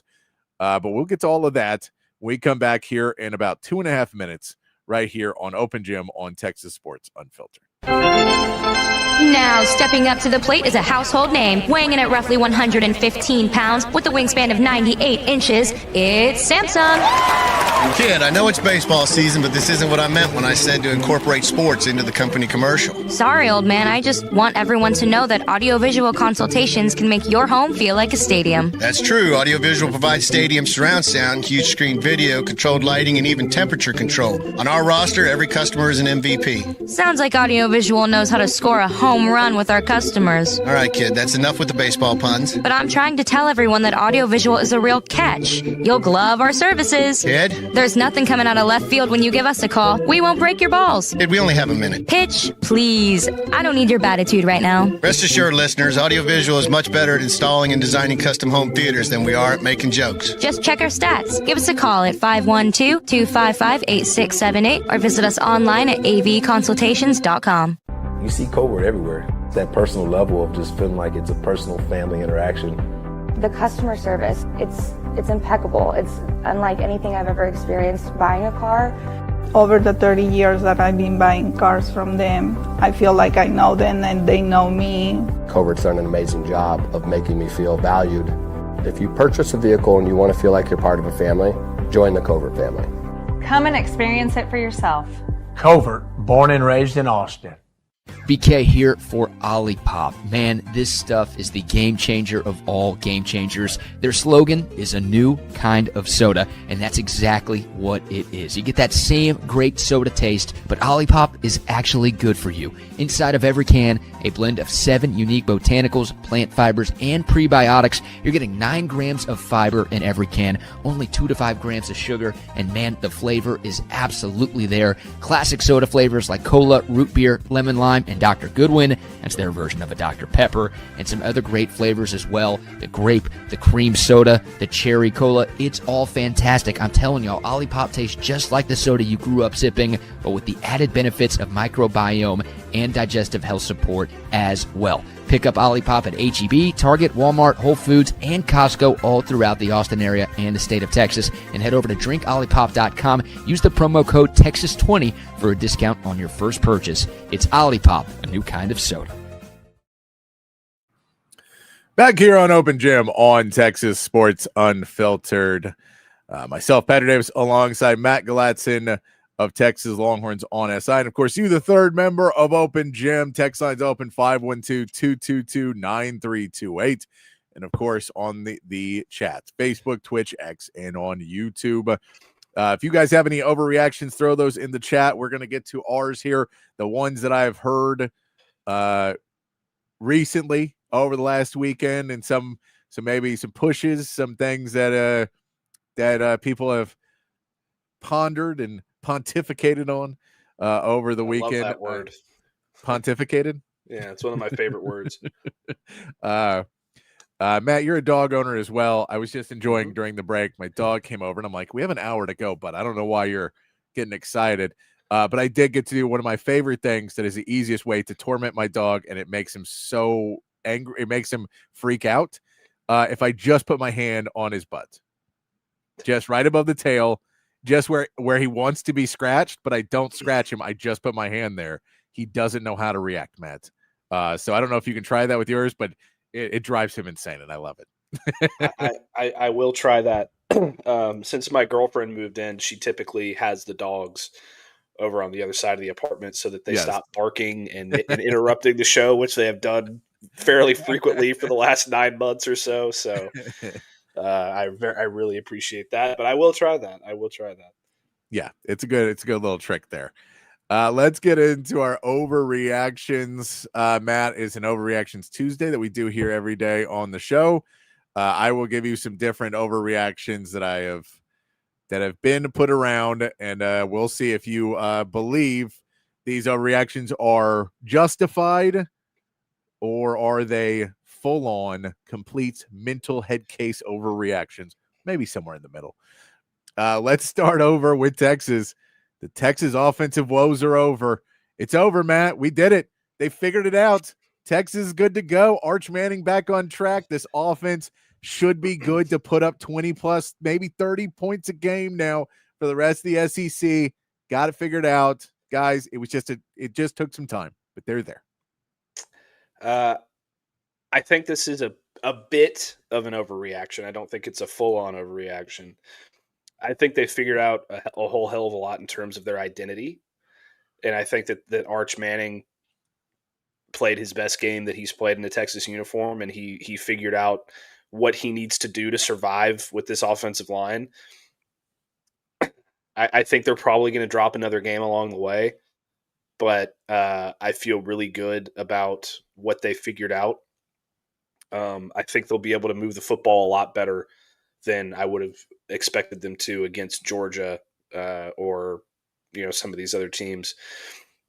I still think that they're a better football team than almost anybody on their schedule. And they should be able to beat the majority of those teams. So we'll see. What's interesting is Kirby Smart's had their number, but it's not like Georgia's world beaters right now. They can't stop anybody in the passing game. So there is something to be said of better than anybody on our schedule, and then you say Georgia's kind of in that roadblock now. Texas A&M looks really, really good right now. They're maybe the best team on the schedule, which is hilarious because before the season, everybody just keeps going when I go, well, we had the A&M game. They go, we'll beat A&M. I'm like, guys, I don't think they're a real football team. They are legit. They It's like Ohio State, Miami, and then Texas A&M to me. Like those are the 3 best teams in the country. All right. Well, we saw that. All right, let's go to our next overreaction then. I'm with you. I think there's still going to be roadblocks, and anytime. And like, this is one of the really hard parts about college football is in the NFL, it sometimes doesn't be as progressive. You play so many different coaches and so many different people that have and young players that have these progressive ideas. And so you play so many different styles of defenses and so many different things that you have to continually update your offense and continually find new ways to attack. Because once somebody stops it once, all right, well, now that we have to change something up in that. We don't have to lose the play. We have to change it up, but we may have to change the formation. We may have to change the way of attack, the motion beforehand, try and get a defense to read it differently. You just have to keep those going. So it's difficult. I think the implementation of the short passing game was massive. It was huge. For the rest of the season for them. I'll put it that way. And well, the question is with Sark too. We're going to continue to do that, or was that a 1 week and then Mississippi State and Oklahoma and Kentucky, we can throw the ball downfield. So we'll see about those. Next overreaction for you, Matt. The Big Ten title game is set. It's done. We know who it is. It's Ohio State and Indiana. Yeah, I don't think either of those teams have a ranked team left on their schedule, do they? I don't believe so. I know that now that we take Penn State kind of out of the equation completely, with their coach being fired, Ohio State still has Penn State. They still have Michigan, but those don't either seem like great teams. Now Michigan has owned them recently. Yeah, if they don't beat Michigan this year, fire Ryan Day. I think you fire Ryan Day. Partially because I just want Ohio State to fire Ryan Day so that they don't have a good football coach. No, I'm all for you. And Indiana still has Penn State on that schedule, but again, what we've already said about Penn State. So now Indiana does have to play UCLA, and we know UCLA now with UCLA is now a powerhouse. I was very surprised by the Oregon Indiana game. I was very surprised by it. I thought Oregon was going to destroy them. Fortunately, I fully believe that Kurt Cignetti will be elsewhere next season. So, all right. Well, that'll lead to our next one. Indiana is an actual title contender now. They are no longer the pretenders that we have said they were all season, and maybe we have underestimated them. This is a real team that can come out and beat some other real teams. If Indiana wins a college football national title before Ole Miss does, I'm going to stop covering sports. I won't do it. I will refuse. I'll find another job as like an insurance adjuster, or I'll go to law school or something. I like that. I like that you won't stop watching sports. You're just going to stop covering them. Yeah, exactly. Okay. So the pain will still exist. You don't have to talk about it. About it. Yes, Okay. exactly. No, I don't think they're a real title contender because I don't think. Okay, well, let me. Surely they're a title contender because it depends on who you get in the college football playoff. Okay. The way that they play is very physical, which can help them against anybody. I don't see them beating Ohio State. If those two teams were on the field 10 times, I think Indiana wins once. I think that a lot of teams in the SEC would beat Indiana right now. So we'll see. I do give them credit for being better than I thought, though, even though I hate them tremendously. All right. How about this one? Ole Miss fans should be very worried after the Washington State game. I think not, and here's why. Lane Kiffin came out and said before the Washington State game that they were already looking ahead to Georgia, if my memory serves. So they didn't take that game seriously, and they were still able to get it done. I think that obviously you don't want your coach to do that because look at what almost happened. But I still think they're a really good team. I thought Trinidad Chambliss had just had an off day. They'll be fine. They're going to have a really good shot to beat Georgia. They're going to beat Oklahoma, and they're going to have a chance to have some really good games down the stretch. But I'm not worried about them right now. Even if they lose to Georgia, I won't be worried because Georgia is, well, Georgia. All right. How about this one then? Oklahoma's done. They're done, man. It's over. In terms of competing for an SEC championship, I think so. No, it's over. It's like their season. There's no playoff, no SEC championship, no nothing. Yeah. Just a bowl game, maybe. Look, I think that this Oklahoma team was incredibly overrated in terms of John Mateer. I think they can beat South Carolina. And who else is left on their schedule? Ole Miss, Alabama, LSU, Missouri. And Missouri. All 4 of those teams are going to beat them. So you may finish too. Tennessee. Oh yeah, like all 5 of those teams are going to beat them. So that's what happens when you play hero ball with one guy, and that guy is not really what you thought he was going to be against a Power 5 team. So what you're telling me is also Ben Arbuckle really should have taken that Oklahoma State job mid-season. Yeah, probably. I'll take it. Who wants to hire me right away? Get me out of here. It feels like they're going to go 6-6, and then Brent Venables is going to get fired. That seat got a little bit hotter after that game. Seat definitely got a little bit harder. You haven't scored a touchdown on Texas in 3 of the last 4 years. All right. Speaking of another hot seat for you, Mike Norvell's not going to be at Florida State next season. Mike Norvell, Florida State, they got real hot. They got the Alabama win. They got ranked. They were going to be world beaters, and everything was going great for Florida State. And since the Virginia game, it has been all downhill for Florida State. They lose to Pittsburgh. They're 3-3. There was no Mike Norvell magic. They hit a Alabama who wasn't ready to play and then played some nobodies. Yeah. I could see this being the case. I mean, they already lost to Miami. I don't know who else is left on their schedule, but so they have Stanford, Wake Forest, Clemson, Virginia Tech, NC State, and Florida. I mean, I feel like Stanford is really bad. Wake Forest almost beat Georgia Tech, so that might not be a walkover. Clemson is going to be interesting. I don't know if they've turned a corner or not.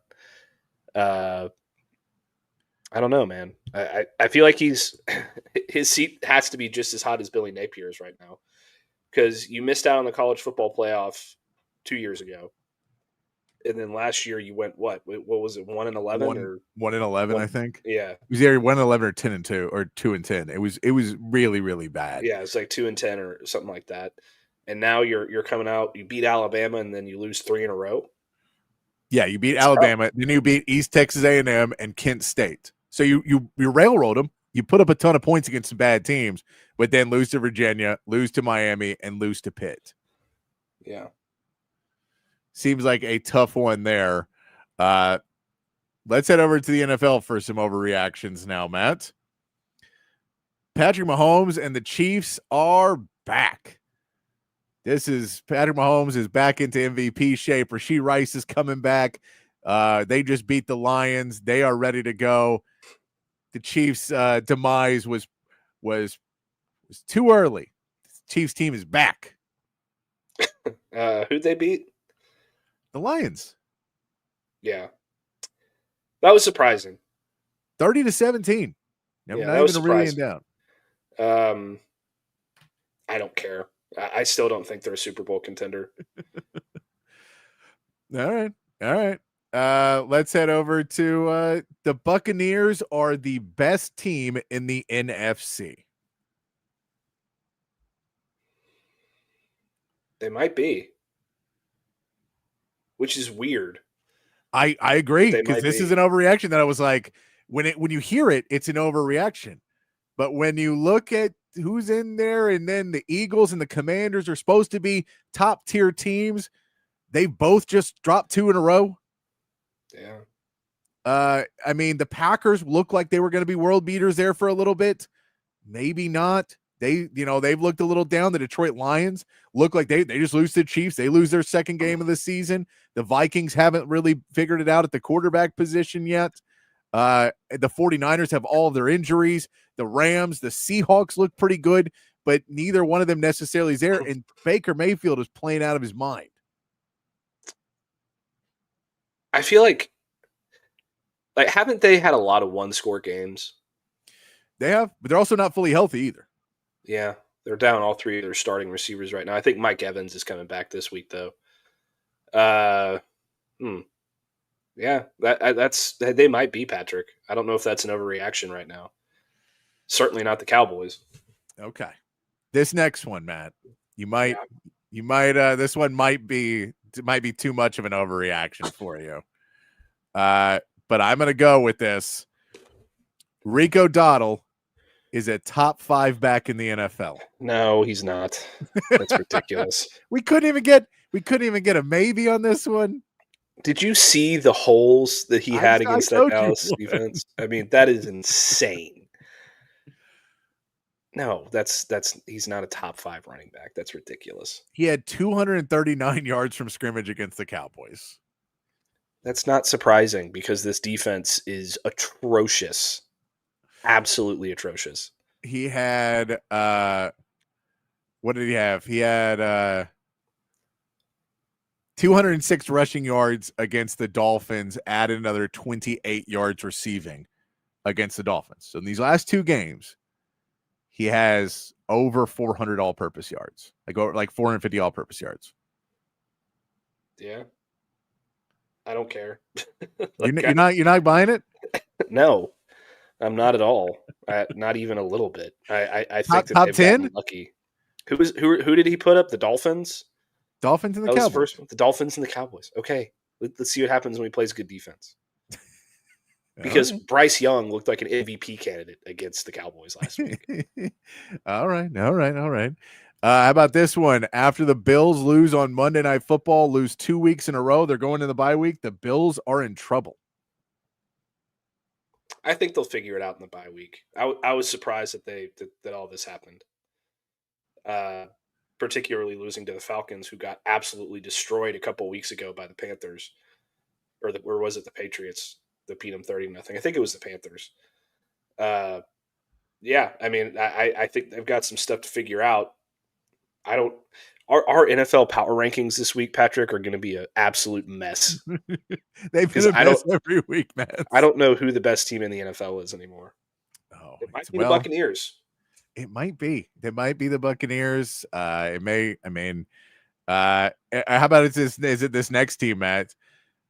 Next overreaction. Bijan Robinson will carry the Falcons to the playoffs. What's their record? The Falcons right now, after the win last night, are 3-2. It's a bad division. Yeah, but the Buccaneers are winning. They're not winning the division. Buccaneers are winning that division.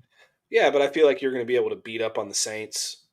Yeah, you're going to beat the Panthers the next time you play them. I feel like that last one was an aberration. Bijan Robinson is the best running back in the NFL. I don't care about Rico Dowdle. Bijan Robinson's the best right now. I'll tell you that. Bijan Robinson had an amazing night last night. Yeah, I needed Bijan Robinson and Drake London to combine for about 25 points for me to win.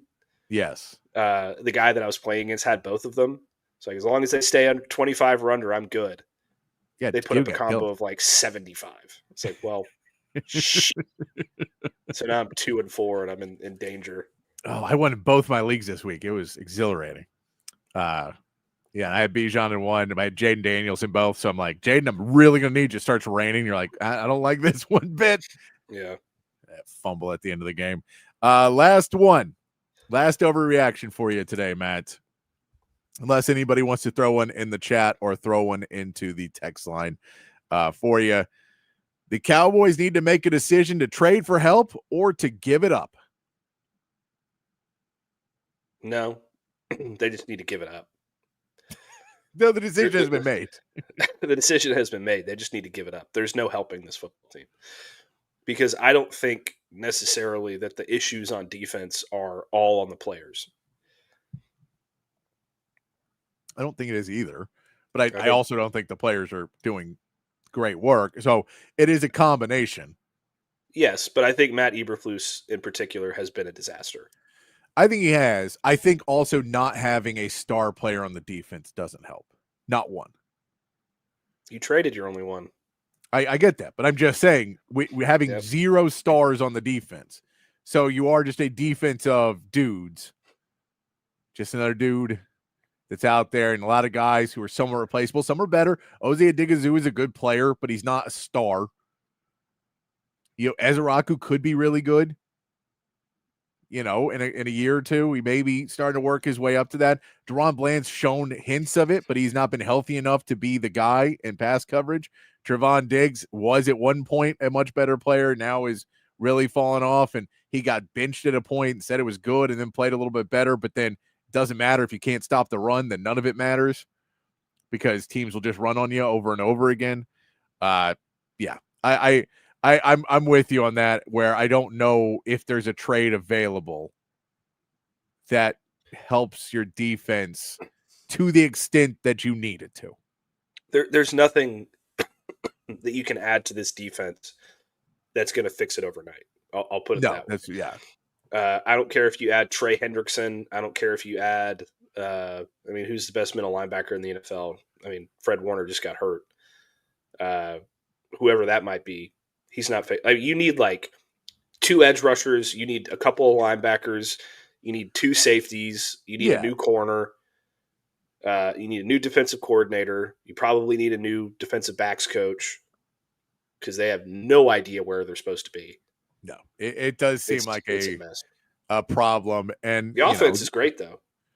Especially once they get CeeDee Lamb back. Yeah. I think once they get CeeDee Lamb back, then, the offensive line fully healthy, they'll be pretty good this year. The offense will. But, yeah, only 27 points against the Panthers, though. See that? You got to put up at least 30. We know that. It's funny because I wanted to put the Cowboys last week in like tier 6 or something in our power rankings, and then they won, pretty impressively against the Jets. And I was like, I think they figured some stuff out. I think that I feel good enough about them to be tier 3. Now I want to drop them to tier 7. I would drop them completely out. Do you remember last week when I fought you on bringing the Cowboys up a division, and I fought you on dropping the Chiefs a division? Yeah, you were right.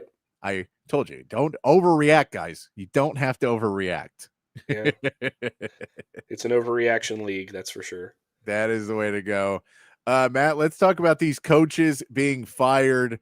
Let's start with James Franklin because it's I think that's a little bit more interesting than the Brian Callahan, but we'll get to that one too. That one I don't get really. The James Franklin one, I understand. I thought it was a bit premature. I get you're on a skid. I get things are going wrong. I'm assuming things were starting to go really wrong in facility and in-house. I know that, when you start to have NIL and donors and everybody else start to really push it, that they're already pissed off because you can't win the big one. And then the narrative has been set. You can't win the big game. And then you drop 3 in a row to 2 bad teams. It still feels like 7 games ago, you were a few plays away from playing for a national championship. You were in a quarterfinal, like 7 games, not a full season, you were right there. And already it's like, no, we have to stop the skid. We have to save the season, which your season's done. Like, I can't remember the guy. I can't remember who they brought in as their assistant as the new interim head coach. But I don't quite like. I understand that it's a different world. It's not one boss. It's not easier in college football. You're answering to a lot of different names right now, as opposed to just one guy who's in charge. But man, that it's rough to get fired 6 games into a season after playing in the quarterfinals a year ago. Kind of a shockwave through the coaching carousel. That may set more of a precedent. Apparently, Penn State did have a clause in his contract that he has to look for another job and whatever he gets paid for that other job will be that Penn State is only on the hook for the difference. That's a so smart way to do it. if he gets $4 or $5 million coaching somewhere, or if he gets $2 million or $1 million doing announcing, then they only have to pay the max. So I'm sure they'd much rather him go to another coaching job because he'll make probably more money than if he went to announcing right away. I don't know how much these analysts are making, but I assume you'd make more to be a head coach. Mm-hmm. And there will be plenty of options available for him.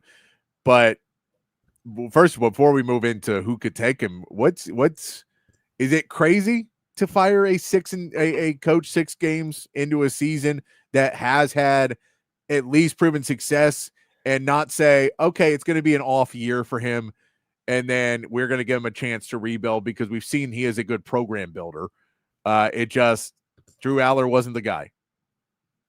I think it's a little more complicated than Drew Aller not being the guy, but it's interesting to me because you look at it on the face of it, and it's like, okay, he was in the college football playoff last year, and he's done a fairly good job there in terms of the sheer amount of wins that he has with that program since 2014. The only time he's beaten a top 10 team in the regular season that I can find, and I've been combing through this while you've been talking, is 2016. They beat Wisconsin at home, like in Happy Valley, 38-31. Wisconsin was ranked number 6. They've lost every other game, right? But that was against SMU and Boise State. So they technically those were top 12, top 10 teams, but like that's automatic bid for Boise State. Okay. SMU, I get it.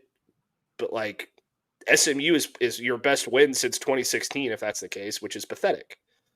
So I think that they looked at it like, you know, if he comes into the season and he once again can't beat the top 10 teams and get us where we think we're capable of getting to, then we're going to let him go. And then when he lost super embarrassingly to Northwestern and UCLA, I think they're just like it seemed very reactionary. Like, we're so tired of this, we're just going to rip the Band-Aid off now. But I thought that, you know, I think that he's a really good coach and a really good program builder. I think that whatever happens between the lines and between the years and when it comes to games against good opponents, he just can't seem to get over the hump. And I expect it to happen at the end of the year if they didn't make the playoff. But, you know, the Big Ten is a absolute crapshoot of terrible teams outside of the top like 3 or 4 teams. So you shouldn't lose any of those games. But he lost to 2 of the worst teams in the conference. Yes. So it's really hard to blame Penn State. And I think that they think they're a little bit more than they are as well. I think they want to be Ohio State, kind of like how Georgia really wanted to be Alabama before Kirby Smart got there.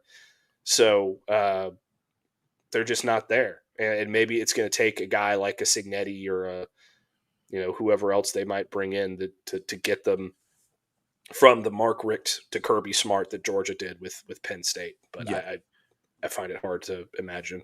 Well, and that's when we start to look at the names. And I think there's a lot of names that are interesting. We'll start with the one that has the ties to the AD, has the ties to the university, and has a decent track record. People are high on him, even though I am not the highest on him. Matt Rule. Matt Rule played for Penn State. Matt Rule is friends with the AD. They work together at Temple, I believe. And so there is a connection between the AD. There's a connection with the school. Now he's at Nebraska. He's rebuilding the program. It still feels like they're a year away from where they want to be really good. They are a 5-1 team. They're ranked 25th. They don't really play. They play USC's their only really big game left because Penn State is no longer thought of as that big game. So they play Minnesota, Northwestern, USC, UCLA, Penn State, and Iowa. He could technically lose one more game and finish 10-2. And everybody says that's a great season. You've turned this program back into a piece. You could possibly be a playoff team at 10-2 and, get to a point where everybody goes, and then he goes and takes a Penn State job. If this falls apart, I don't know if Penn State would want him. I don't know if you want a coach who just has it fall apart. And I get he turned around Temple, and I get he turned around Baylor. After his NFL tenure, I would not touch him with a 15-foot pole. And I get NFL and college is different. It's not as different as it used to be. And just remember, whenever you see the meme of Sam Darnold and Baker Mayfield and Carolina gear, and they go, wow, they really screwed that one up. Matt Rule really screwed that one up. So just remember, we see that gif of two guys who are currently in the MVP conversation at quarterback. And remember who said, you guys don't have any talent, you can't play for my team. That was Matt Rule. So I will throw that out. I get they're two different beasts. I don't think they're as different as it used to be. I don't think it's the same as when Nick Saban went to the NFL and came back. I think those are two different worlds at that point. And then it started to change. And then Nick Saban lost a little luster and he retired because it's a way different world than it used to be. So I don't necessarily have the trust that he's going to fix everything right away and make it. Now, do I think he can get Penn State to as good as James Franklin had them? Yes. Yeah. I don't even know if he could do that, if I'm being totally honest. I like Matt Rule. I think he's a competent football coach for a team that doesn't have a lot of expectations. Yeah. But when you get to a team that has a lot of expectations, I mean, how long has he been in Nebraska now? Is this his third year? Third year, I believe. I mean, the only reason they're 5-1 is because they haven't played anybody. So, they beat Cincinnati 20-17, so a close game. Akron, Houston good. Christian. They lost to Michigan 30-27. Michigan's not a very good team. Beat Michigan State 38-27, and then Maryland 34-31. They're not blowing it out of the water in conference play. No. So if I'm Penn State, I look at that like, yeah, I really like this guy. But he was able to turn things around at a place like Temple where you don't really play anybody. Yes. Baylor, where the Big 12 is a joke.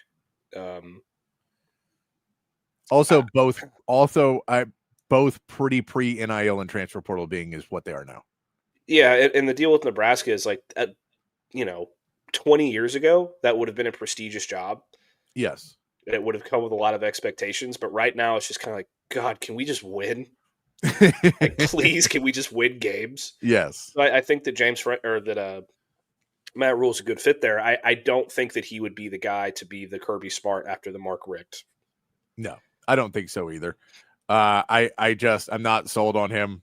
I'm not there. And here, the highest paid job in sports right now is the winning college football coach. The highest paid job to do nothing is the failed college football coach. James Franklin would have made more money if he won games, just for the record. If you win at college, I know the thing is like, we got to pay a ton of money to leave. He makes $8 million a year now to leave. That is a ton of money to not have a job. That's through 2031, I believe. It's $8 million a year. It is a lot of money to not have to do anything. But as I said earlier, he has a clause in his contract. He has to look for another job. And someone's going to hire him. Now, does he go in there and say, all right, in my contract, I want a 6-year deal for, $2 million a year, and I need a incentive package for NIL that's $10 million. So I'm going to be better at winning, and then I'm making the same amount of money either way. Because then I'm just going to screw over Penn State, and they're going to have to pay me $6 million. So I don't put that money in my contract. Put that into paying the players, so I can get a better team. Is that a possible way to work it? Possibly. I don't know what rules if that's found in his contract. I would try and do something like that if I was in his position. But I do agree. You do get paid a ton of money to leave. But this is the thing. It's people get so mad about the strike. Yeah, but also the reason they have to have those buyouts in there is because they're also telling you you can't leave unless you pay X amount of dollars. The other school has to. So we're going to try and not let you leave if you're really, really good and want to go take another job. You can't do that. Now, at Penn State, I don't really think there's too many more jobs ahead of that. There's a few, but not a ton. But if you're at Baylor, there's a lot of jobs better than Baylor. If you're at, Missouri, there's better jobs in Missouri where you're like, all right, we'll play a bigger stadium. We'll have more money. We'll have, better access to recruits. There's those jobs that you'd go, I'd rather move up to that one because I have a better chance of being a legendary coach and winning all the time. I think Penn State's a top 10, top 15 job. Yeah, I do. It's a really good job. I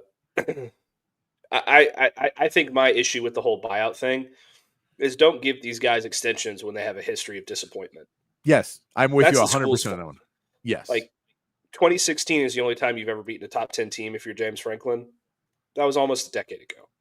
Jimbo Fisher was Mr. 8-4, and they gave him a massive extension, and it's still $26 million more than James Franklin's, and it's the most expensive buyout in college football history by a wide margin. Just be smarter about your extensions, maybe. Yeah, I agree. I'm 100% with trends, you. Let's look at the next big name is that you've already mentioned, Curt Cignetti from Indiana. He's turned that program and is doing really well. Knows the conference, has all, you can hit the same recruiting bases. You can pretty much do everything the same for Indiana, but it will be a much bigger donor base. It'll be a bigger school, a bigger opportunity to succeed for Cignetti, and kind of that maybe last stop on his rung climbing that he is doing, climbing the ladder in college football right now. It does feel like there's risks because at Indiana, you can be a more abrasive coach. And at Penn State, it feels like that may hit on some more deaf ears that, you don't necessarily want to walk in there and be like, oh, we're going to beat their asses. You'd be like, all right, coach. So let's go a little bit more old school. We kept Joe Paterno around until he was wearing diapers. So maybe let's not go too hardcore in the Curt Cignetti, how he is a very outspoken, very trolly guy. I don't know how to. So I mean, there may be some things, but if he wins and continues to win and wins a playoff game and wins some more, whoops their ass and when they meet, that name may be even more popular. Well, I think Curt Cignetti is a good football coach. I think that he could turn around Penn State and make them better. My thing is, so much of your shtick is being Mr. Plucky, overreactive underdog. Yeah. That's not going to fly at a place like Penn State, because when you go to Penn State, you're not. Nobody's going to look at you as an underdog. Nobody's going to not believe in you. No. All of these different things that he uses to his advantage at Indiana is not going to be the case at Penn State. So maybe that's going to be something that works against him. I still think he would do good there, and he would win a lot of games there. I just, again, I don't think that it's the guy that's going to put you at the next level. There's a couple guys that could probably put you at the next level, but they're not leaving their programs anytime soon, in my opinion. So. No, a shout to the text line. It says Terry Smith is the interim coach. I could not remember his name, but it's Terry Smith. And then he also says Gundy to Penn State. No, Gundy will not be at Penn State. Yes, please. Or hell, when Cignetti takes the Penn State job, Gundy to Indiana, so he puts that program in a tanking in. So some of the other names you may hear, and if you think any of these are really good fits, let me know, Matt, but I'll name off a few before you, so we don't have to talk about each one of them individually. Matt Campbell from Iowa State. His name is thrown in every single time everywhere. Manny Diaz from Duke. Duke could make a run in the ACC this season. Their schedule is pretty favorable. John Sumrall, the Tulane coach. Brent Key, the Georgia Tech coach. Mike Elko from Texas A&M is thrown in this list. Alex Golish from South Florida, Fran Brown from Syracuse, all names thrown on this list of some names that they should be looking at. Is there anyone that sticks out there? Because I have a couple others that I've heard as well. I think that Mike Elko would be absolutely foolish to leave Texas A&M for Penn State. Texas A&M's a better job. You're in a better recruiting ground. You have more resources. You have more money. You're at a point where you're the best team in the SEC right now. You've turned around that program in a year and a half, and you've done things over the first 19 games that Kevin Sumlin and Jimbo Fisher weren't able to do in 3 to 4 years. So I think he would be foolish to leave. So I wouldn't even put him on that list. Do you know where he went to college? University of Pennsylvania. Yeah. But, okay. Not Penn State. It's not Penn State. It's just. Well, yeah, but like Sark went to BYU. I get that. I get that. I'm just saying, if there is some affection in the area, he knows Pennsylvania. He knows the East Coast very well. But Texas A&M is a top 7 job right now. No, I get it. I'm not disagreeing that it would. It seems premature for him to jump and take that job. It does. Fran Brown is an interesting one, although I'm not completely sold at what he's done at Syracuse yet. He's made Jonte Cook really good, yeah, which is cool. Alex Golish kind of seems like he's going to be the next Tom Herman, so I don't know if I'd go that route. If I was him, I would probably try to stay in the South, and if when Billy Napier or Mike Norvell get fired, he's the guy you would look at there. Yeah. Who are a couple of the other ones? We could also let's see. John Summerall, Matt Campbell, John Summerall, Manny Diaz. Yeah, Manny Diaz, no thank you. Brent Key from Georgia Tech. Brent Key, I think that would be a really good one because he's done some pretty good things at Georgia Tech. I just think they're going to try for a bigger name. I do too. I think that they're going to try and take a big swing, and I don't know who that could be, but so a couple of weird names to pop up. First, Brian Kelly, that the thought process would be that LSU would basically go. LSU would be like LSU season doesn't end the way they want it to. They're a 2 or 3 loss team again. They're like, we gave you everything and you're not there. We don't like you. No one here really likes you. From day one, you don't fit in the South. You don't belong here. Go back up north, and they don't even have to pay the buyout. We're not firing you, but go. Just go to Penn State, and we won't fire you, but we don't like you. Like, we'll just get rid of you, and we'll go hire somebody else that we think's better. I would love that. I would absolutely love that because I am tired of seeing Brian Kelly on my timeline every single day, and I don't get nearly as much Penn State news as I do LSU news. And I think LSU deserves better. I really do. I don't like LSU. I'm an Ole Miss guy, obviously. So I hate LSU, and I think that entire fan base smells like a carnival festival and corn dogs. But I like corn dogs. They deserve better. I love corn dogs. I just don't like when a person smells like corn dogs. So I think they deserve better for sure. All right. So yeah, that was an interesting one I heard. And then another name that's similar to Brian Kelly, Marcus Freeman, apparently is a name that they're interested in. He played at Ohio State, so not Penn State, but Marcus Freeman was another name that they were looking at and thinking, this guy is still a young up-and-coming coach, and maybe we could get him from Notre Dame since they're not thrilled with him at Notre Dame, I guess, and maybe we'd have better luck here. I don't know. Yeah, he only played for a national championship last year. Well, but this year, I'm saying this year.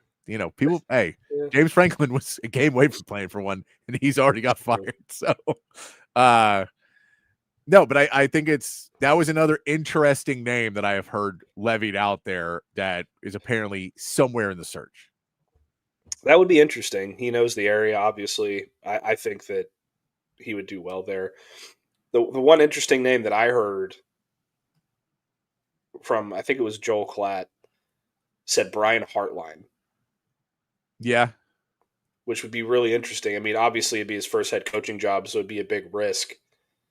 But I mean, he's watched Ryan Day for a few years now, and he knows how it works, right? So yeah, I think that he should probably go somewhere a little bit less before. But it's an interesting one that I didn't think I'd hear. The one that I thought was interesting, and then the Bills lost again, but a name that was so hot in college football years back, and then Matt Rule just threw under a bus and then ran over him 15 times, is Joe Brady. Yeah. Joe Brady was a grad assistant coach at Penn State back in the day. Mm-hmm. And I just don't think his name's hot enough right now. And I don't know. I also don't think Joe Brady wants to coach college. I think Joe Brady wants to stay in the NFL. Also, I do too. I think that he hates the recruiting and he hates all the little things that come along with college that you don't have to do in the NFL. So I have a hard time seeing that one, but I would love to see him come back to college football because those LSU offenses were, I thought that was an interesting one because he was a grad assistant at Penn State, and so he went. All right, there's a little tie there. There's a little tie for a guy that was a really hot name and would be a really interesting hire, but no head coaching experience. Probably doesn't want to do all of the work it takes to be a head coach in college football. So I think the only reason he would really do that was if he was like, well, my name's not hot enough in the NFL. So the only way I'm going to get a head coaching gig and I really want to be a head coach is to go to college. Yeah, I mean, I could certainly see that. I wonder who their quote unquote big swings are that they're going to try to make, because they said they were going to come out and try to do that. I assume one of them is Marcus Freeman and one of them is Kurt Signetti. Yeah, I wouldn't necessarily classify Matt Rule as that. I wouldn't either, but I bet they do. Yeah, I'm sure they do. Maybe Dan Lanning, and then he's going to laugh them out of the room. Like, nah, I'm good, bro. I don't know. Yeah, I don't know. I don't know what maybe Sark will get another raise. We'll see. Oh, he absolutely is going to get another raise. Anybody that has Jimmy Sexton as their agent is going to get another raise. I don't know who Sark's agent is, but if you get a phone, if they just give Sark a phone call, he'll be like, "Hey, a well, little bit more, another $500,000, give me another $1 maybe, and we're good to go." Real quick before we hit our break, Jerry Jones hour, because I teased it. Jerry Jones has said the reason why he did not speak to the media after the Carolina Panthers game was because where he sits during the game and where the interviews would be is very far apart. And so he was like, I don't always do them there. It's a long time to get there. And quite frankly, the way the game ended, I didn't want to walk that fast to get down there. So basically, he's like, I was kind of pissed off and I didn't want to go try and trek across this whole thing to go there. I'm an old man. He didn't left out the I'm an old man part, but the rest of that was what he said. And then the other piece is he has complete confidence in Matt Eberflus. Complete confidence. until he fires him next week. Until they fire him. All right, there's the Jerry Jones hour. All hour of it wrapped up real quick. We're going to take Jerry a break. Jones 30 seconds. We're going to come back, hit our meat head of the day, and wrap it up here on a Tuesday afternoon edition of Open Gym. Hi, I'm Dan Covert with my wife Hayden. Welcome to Covert BK.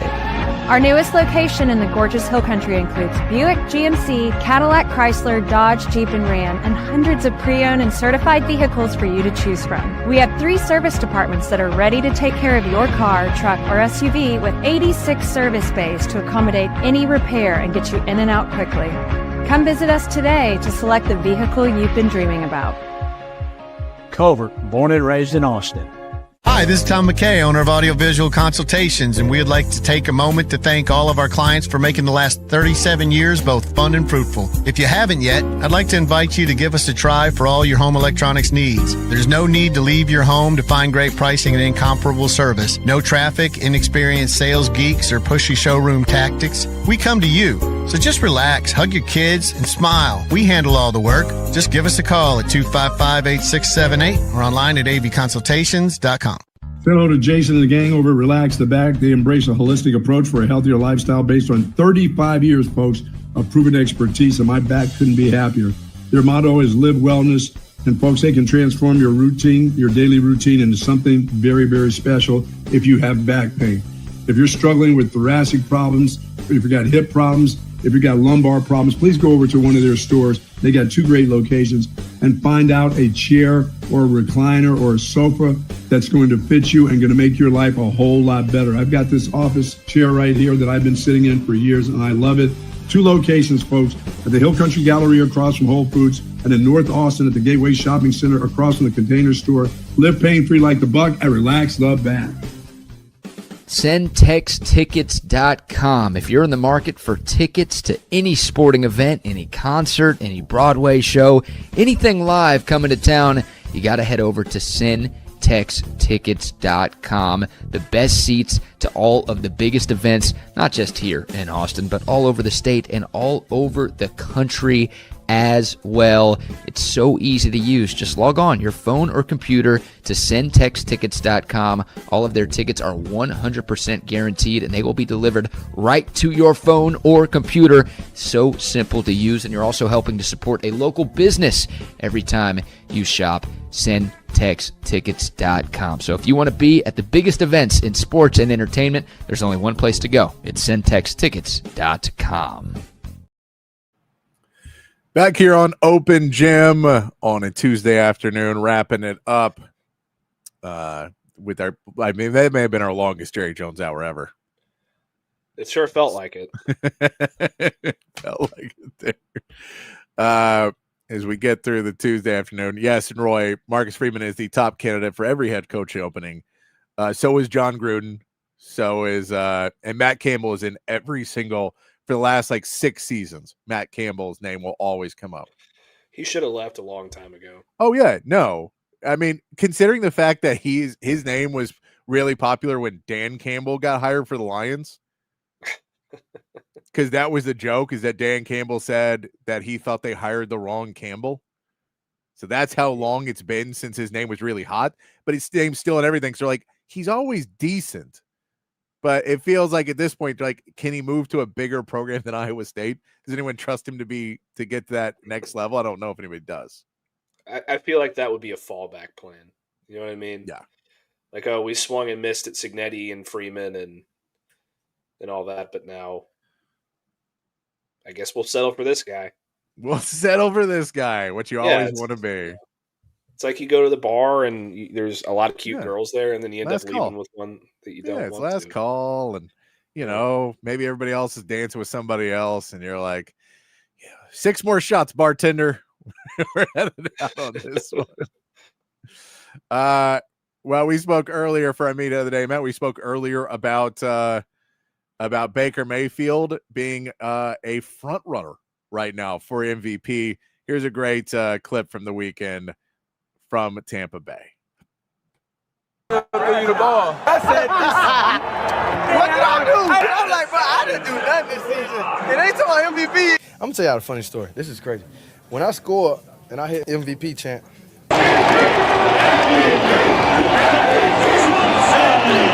I'm thinking they talking about me. So I asked Shep. I'm like, Shep, they was chanting MVP? Yeah. And he was like, yeah. I was like, I ain't do nothing this year.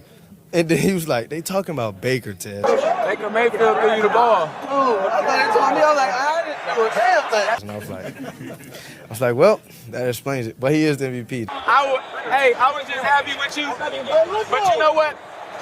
Now I am mad at you. But look though.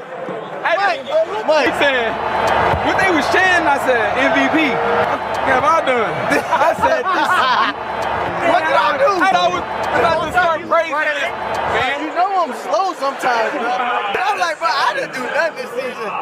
It ain't to my MVP. Shut up, about now. I was just messing with you. Now you go back to the old. Now you going back to the old Ted. Hey, now you about to start going crazy.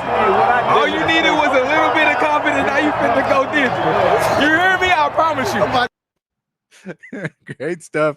Tez Johnson thinking the MVP chants are for him. I wonder how many times this has happened in life. The wide receiver's like, they really like me. These guys think I'm amazing.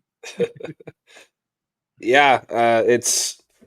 I wonder what Baker thinks about it. I bet he would have laughed pretty hard at that one. It kind of feels like I don't really know how to describe this. It's very. It seems very like big. Isn't he from Oregon? I feel like he's from Oregon, right? I think he is. That feels like a very Big Ten state of mind. Like, we think we're as good as everybody else and we deserve all the pub, but we're actually not. He is from Oregon, originally from Alabama. But like high school in Alabama, then he went to Troy and then Oregon. So yeah. So he's got a Big Ten state of mind. I get it. Big Ten state of mind there. Yes. He was second team all Big Ten in 2024 in the Big Ten football championship game, MVP in 2024 as well for Tez Johnson. All right. that'll do it for us today. We'll be back tomorrow. Get into some more craziness. Start to look at Kentucky.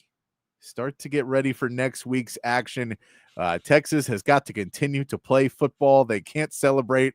They've got to start moving on, and so do we. So we'll get into that starting tomorrow and a whole lot more. We hope you join us. But until then, be kind, be safe, keep your underwear clean. We'll see you right back here for more from OP.